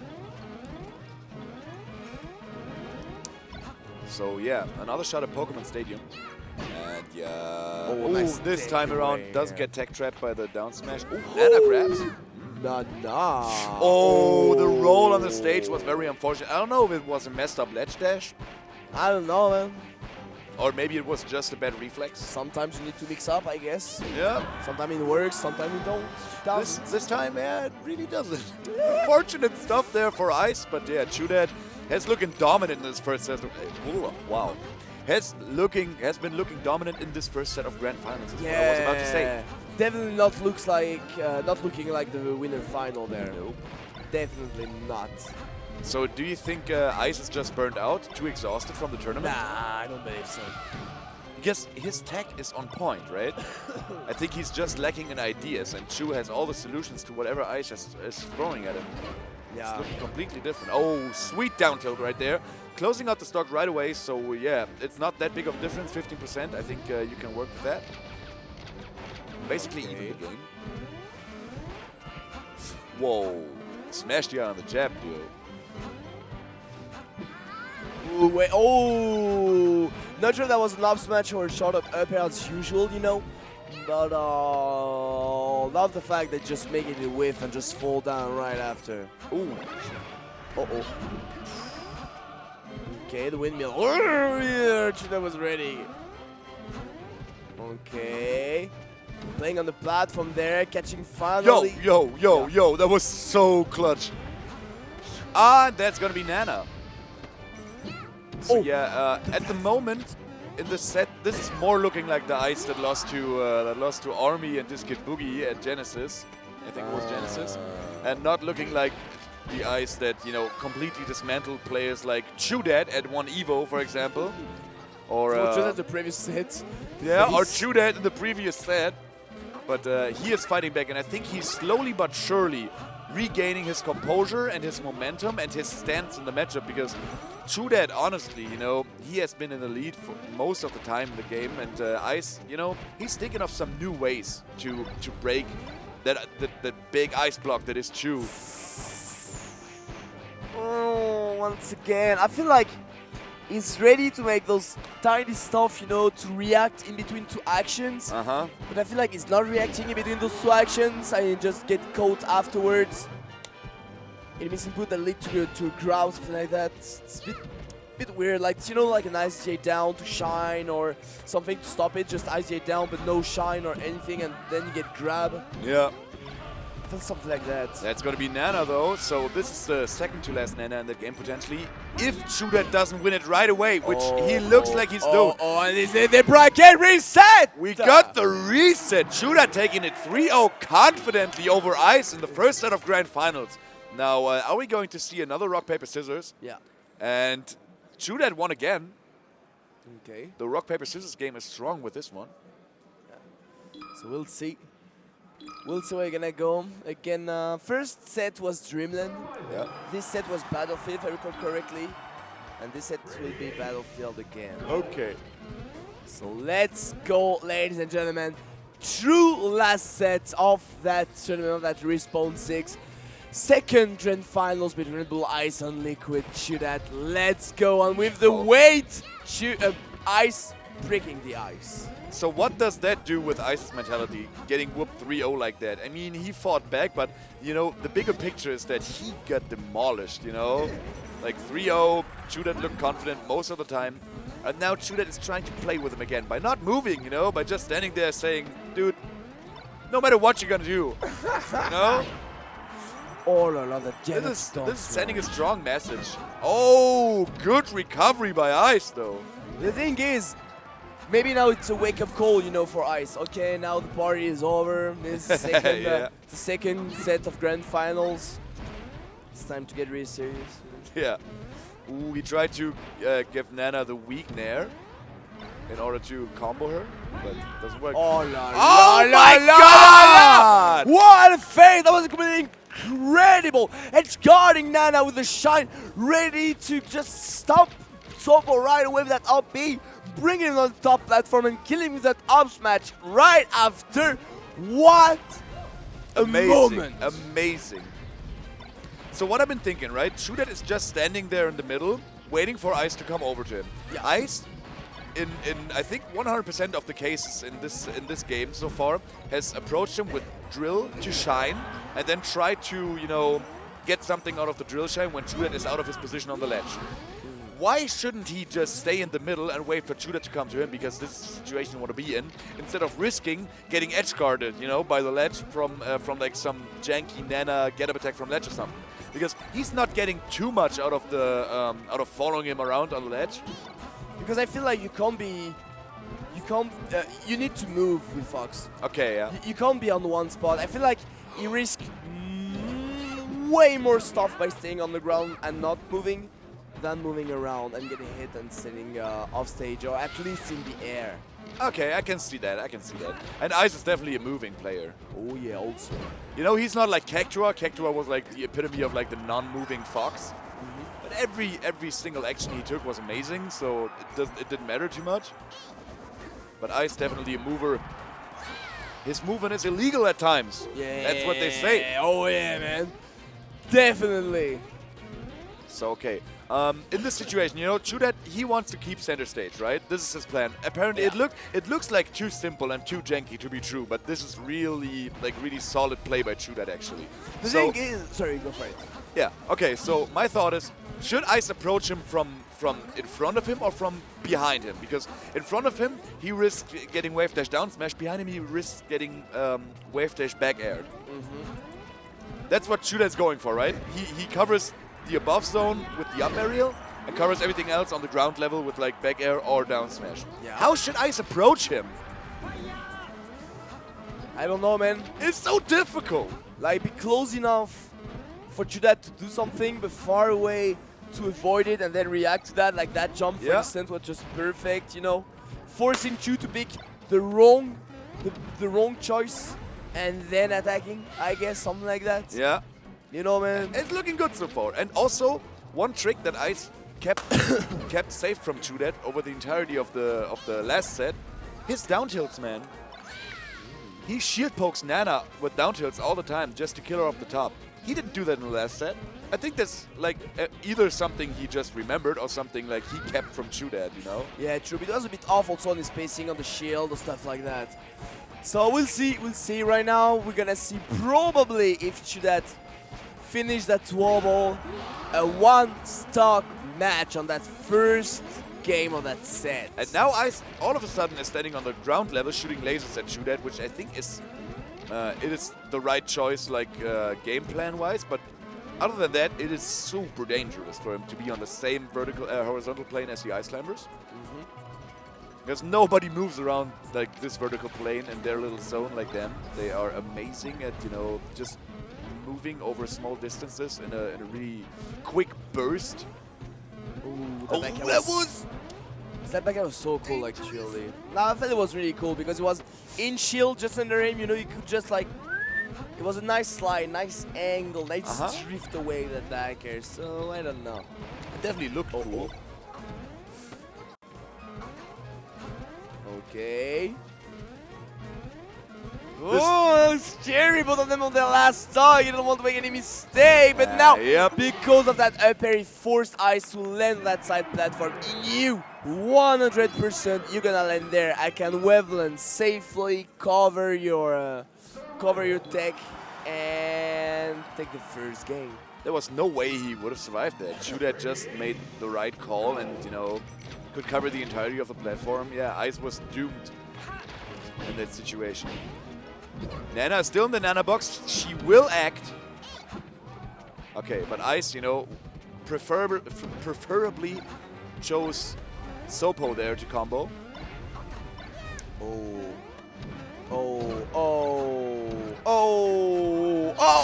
Yo! Okay. That's gonna be Nana, and Sopo, is he falling right after?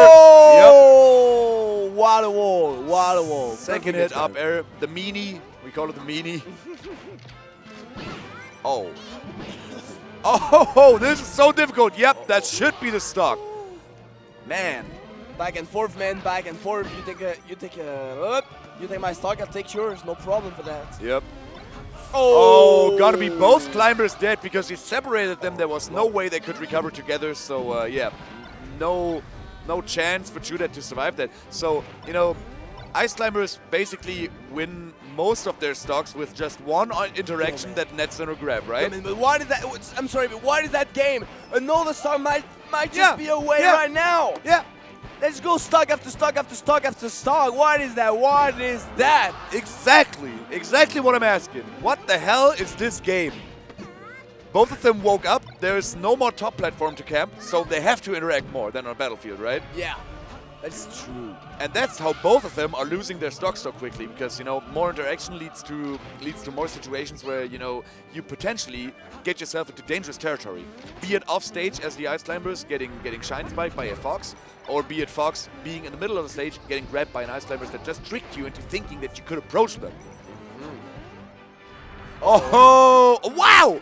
Amazing angle. He just fell down the right amount of height. That was close. That was really close. Ice tried to go for a jab there. I think a down tilt could have helped him. Ooh, Ice with a little technical flop, but doesn't matter. Nope. Okay. ChuDat, by the way, is so good at Sopo tech chasing against like Foxes. It looks amazing sometimes. It is, man.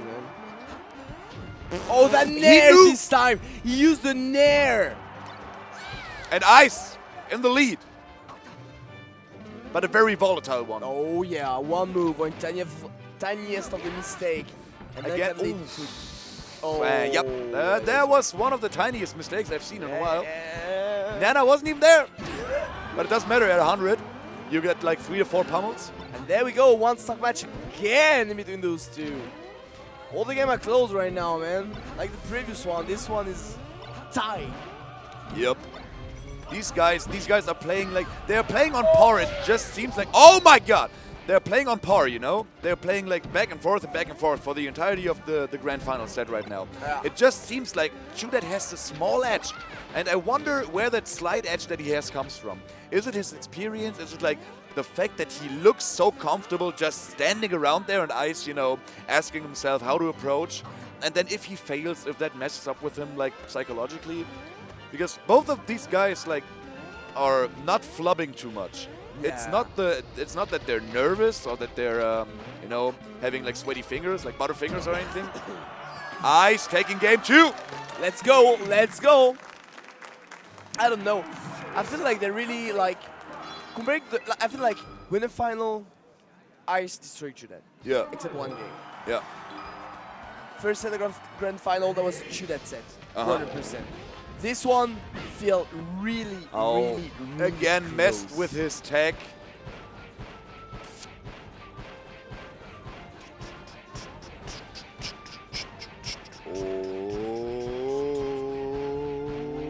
Way. And the wobble has been made. One stock already been away. But on final destination, one of the toughest stage to play on against Ice Climber. Yeah. One of the toughest stage. Yeah, basically, if you miss one tech, you are done. Yeah, for sure. That also goes for wall techs on the ledge. Already 2 stocks gone after 40 seconds. But we had this situation in the first set of grand finals where I still brought it back, even though he didn't take the game, but you know, he made it close again, so. That's really true. Oh. Wow, dash attack to regrab. This is the kind of games, okay, where Mewtwo King just go off stage. Yep. And it's like, okay, let's go for next game. Yep. Because making that comeback, 36% Ice. If you're doing it, you're a monster. You're a monster. I think Ice just thought about making that decision, the Mewtwo King decision, but he was shaking his head and then went from the halo to take the stock. Yeah, that's important. That's really important. That's the spirit. Yeah. I can understand that, you know, when you want to save energy, but there it is a 2-1 for ChuDat. This stuff, you don't want 2-1 for your opponent. On the last set of grand finals, you didn't want that to happen, but unfortunately, not at all. He missed it. So yeah, Ice made a decision there to keep on fighting, to maybe gather some more information about ChuDat psychologically. Maybe, you know, figure something out, something. Take all the time he can with ChuDat. Yo, and see, all of a sudden it looks sort of possible. Now we're back. Now we got a match. Now we got something doing on the stage, man. Smash the eye! What the hell? Did he smash the eye to the ground so he could jump? Oh, that And not be a back hit throw anymore? Oh, unfortunate for Ice. He messed up his Nano Wave Shine, which is one of the most difficult things, like with regards to Wave Shines. Oh. Jumps with the aggressive rejump from the ledge with a forward air, which is one of the worst moves to do it with. Gets grabbed right away after a crouch cancel, and now this might be the last game of the tournament. ChuDat is in a position to take the entirety of the tournament out of Ice's grasp, who was sitting so comfortably after beating him 3-1 in winners. Yeah, man. And now he's sitting there with his back against the wall. He has to win 2 more to take this. Doable. At least no more final destination. Yeah, FD No is off more the table. Final destination. That's the thing.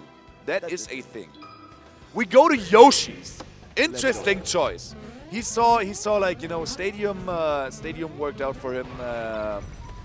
FD didn't, so maybe a top platform really was a good idea. Yeah. Or platforms in general. And he also saw that Battlefield didn't work out as well as he thought it would. Yeah, but I'm still surprised he didn't pick Dreamland, to be honest, because he won on Dreamland last time. Yeah, definitely But true. no, he goes on the. Let's go on Yoshi's story. He want maybe those early kills, or I don't know. He just want to keep he want to keep maybe that. The thing is, you know, if there's too much space, it's tougher to just like move around, making the ice climber whiff, and then react to that. Yeah. There it's so close. That's gonna be easier maybe to make him just act out of it. So yeah, he got the Nana. I think this is very important. On this stage, you get the Nana really early. And she doesn't DI whatsoever, so, you know, you get her as soon as they go. Yeah, and the thing also, like, maybe because Popo is really fast, okay? Like, he can't just take care of Nana without, like, letting Popo doing his stuff. Popo is really fast. So maybe on those tiny stage like that, he can just take care of Nana really fast. Which was the main thing, taking care of Nana. Yeah, I think so as well, because in the in the winner's set he didn't get wobbled too often, but now the wobbling is a problem for him ever since the grand final set between the two of those started. So killing Nana becomes so much more of a priority now, because apparently ChuDat has read Ice's approaches so well that he gets more grabs than he did in the winner's final. Exactly. So yeah, Ice's ability to kill Nana definitely gets improved by the fact that Nana dies so quickly on that stage. Oh, nice. Off the top. Oh, the back air though. Okay, push him away, really nice. Dash tag down smash. Oh, he read that roll. He read that, man. He read it. Oh, but no. The fair on the ground. Wow. And there now. Back to the What is center. Nana doing? Nana's going rogue.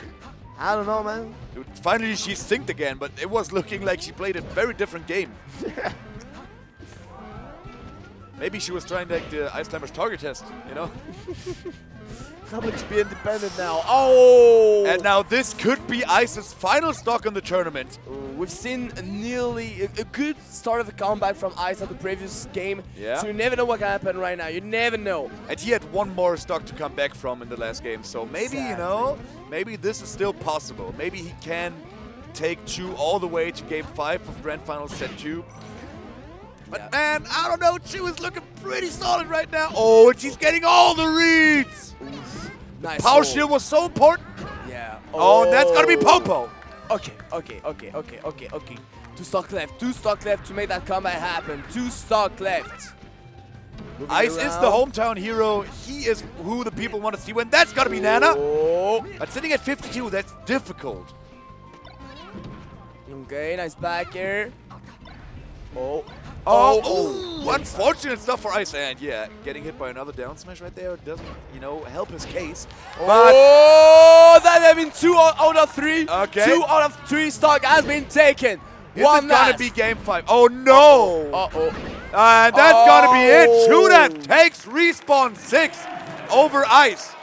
Great showing by Ice, winning the winners final, but ChuDat really pulled it together and took the grand final over Ice in such a dominant fashion. You know, Ice, sparks of greatness here and there, but ChuDat, the more resilient player, the more experienced player, and the veteran took it. He was the first seed, and he took it all in the end.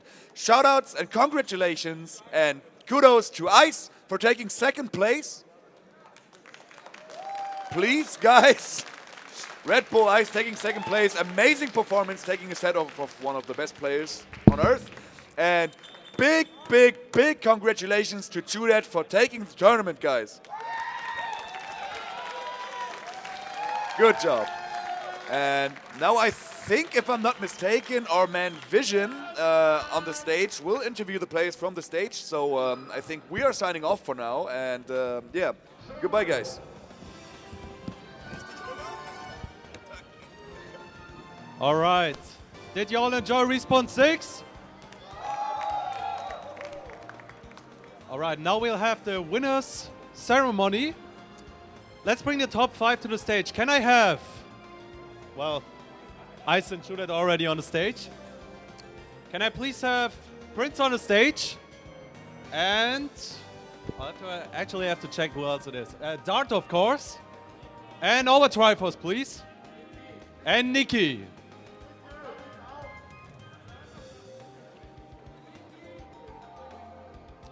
I actually have to check that. I actually have to check the standings.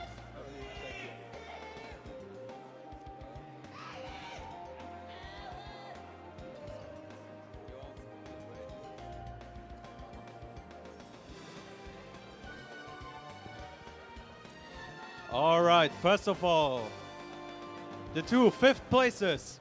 Give it up for Nikki and Prince.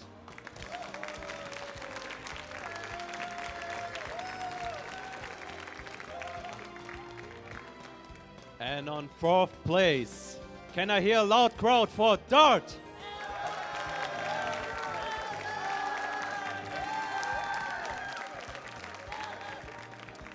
And now on third place, Spain's Chic, OverTriforce.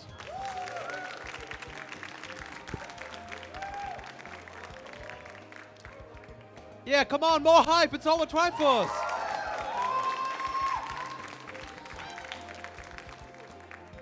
And second place, Germany's very own Ice.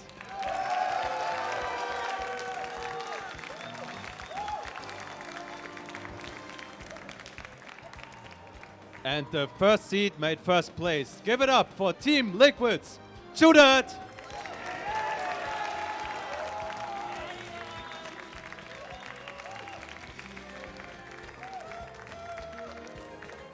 And finally, one more big chance for the commentators, please. Oh la la. And now, that was Respawn 6. Good job, guys. Thanks.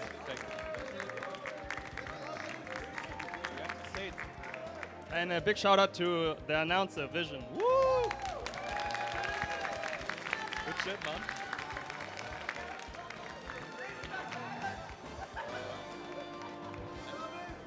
Okay. All right. That's it with Respawn 6. I hope we see us. I hope we all see us each. I hope we all see each other again. And oh, nicht die Kommentatoren? Oh, okay. Can I get the winners on the alle 5? Okay. ChuDat, can you get back on the stage, please? ChuDat.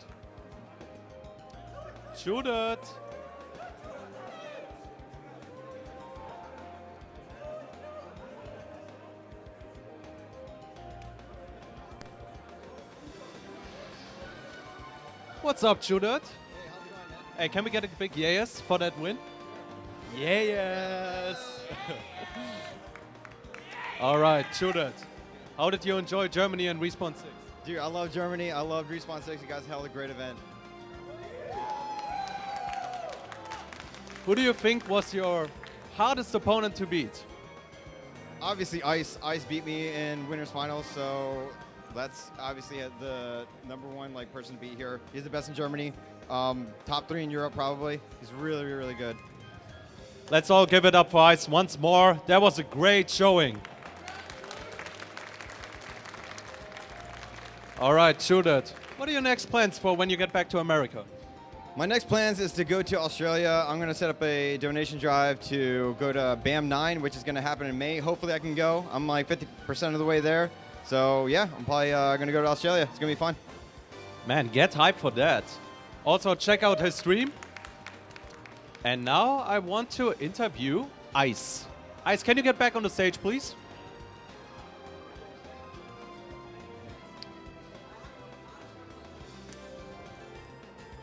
What's up, Ice? How you doing? How did you enjoy Respawn 6? I really loved Respawn 6. I think it was a beautiful tournament. It was really well run by the staff. And if there's another one, I look forward to come back. What do you think of your opponents?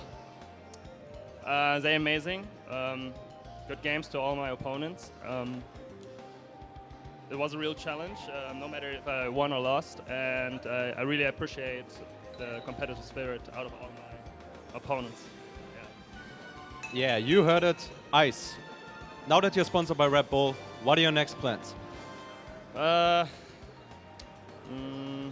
will probably try to attend GOMO, and I will basically just continue the journey, and I will keep working on myself, trying to get better every day, and yeah, it's all about the journey for me.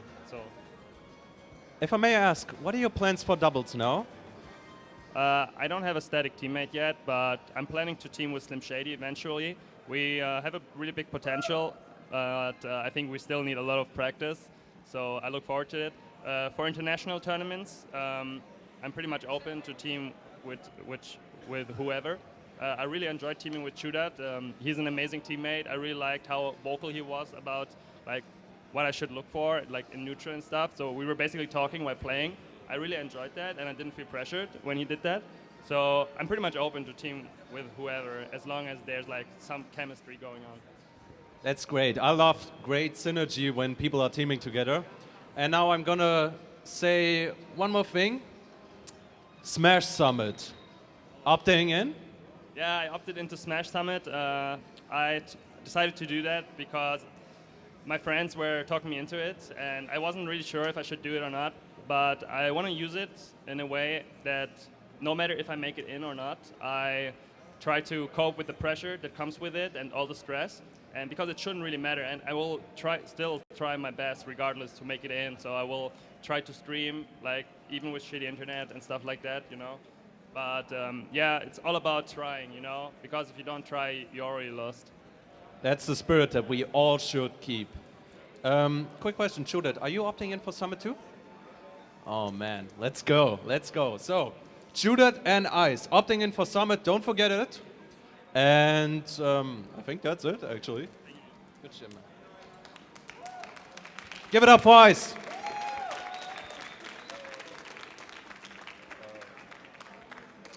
All right. I think that's actually it this time. Thank you all for watching Respawn 6. It was a great pleasure for everybody that has stayed up for that long in Europe, because I know by now it's already 12. Thank you for watching. And of course to our viewers outside of Europe, once again, thanks for watching Respawn 6.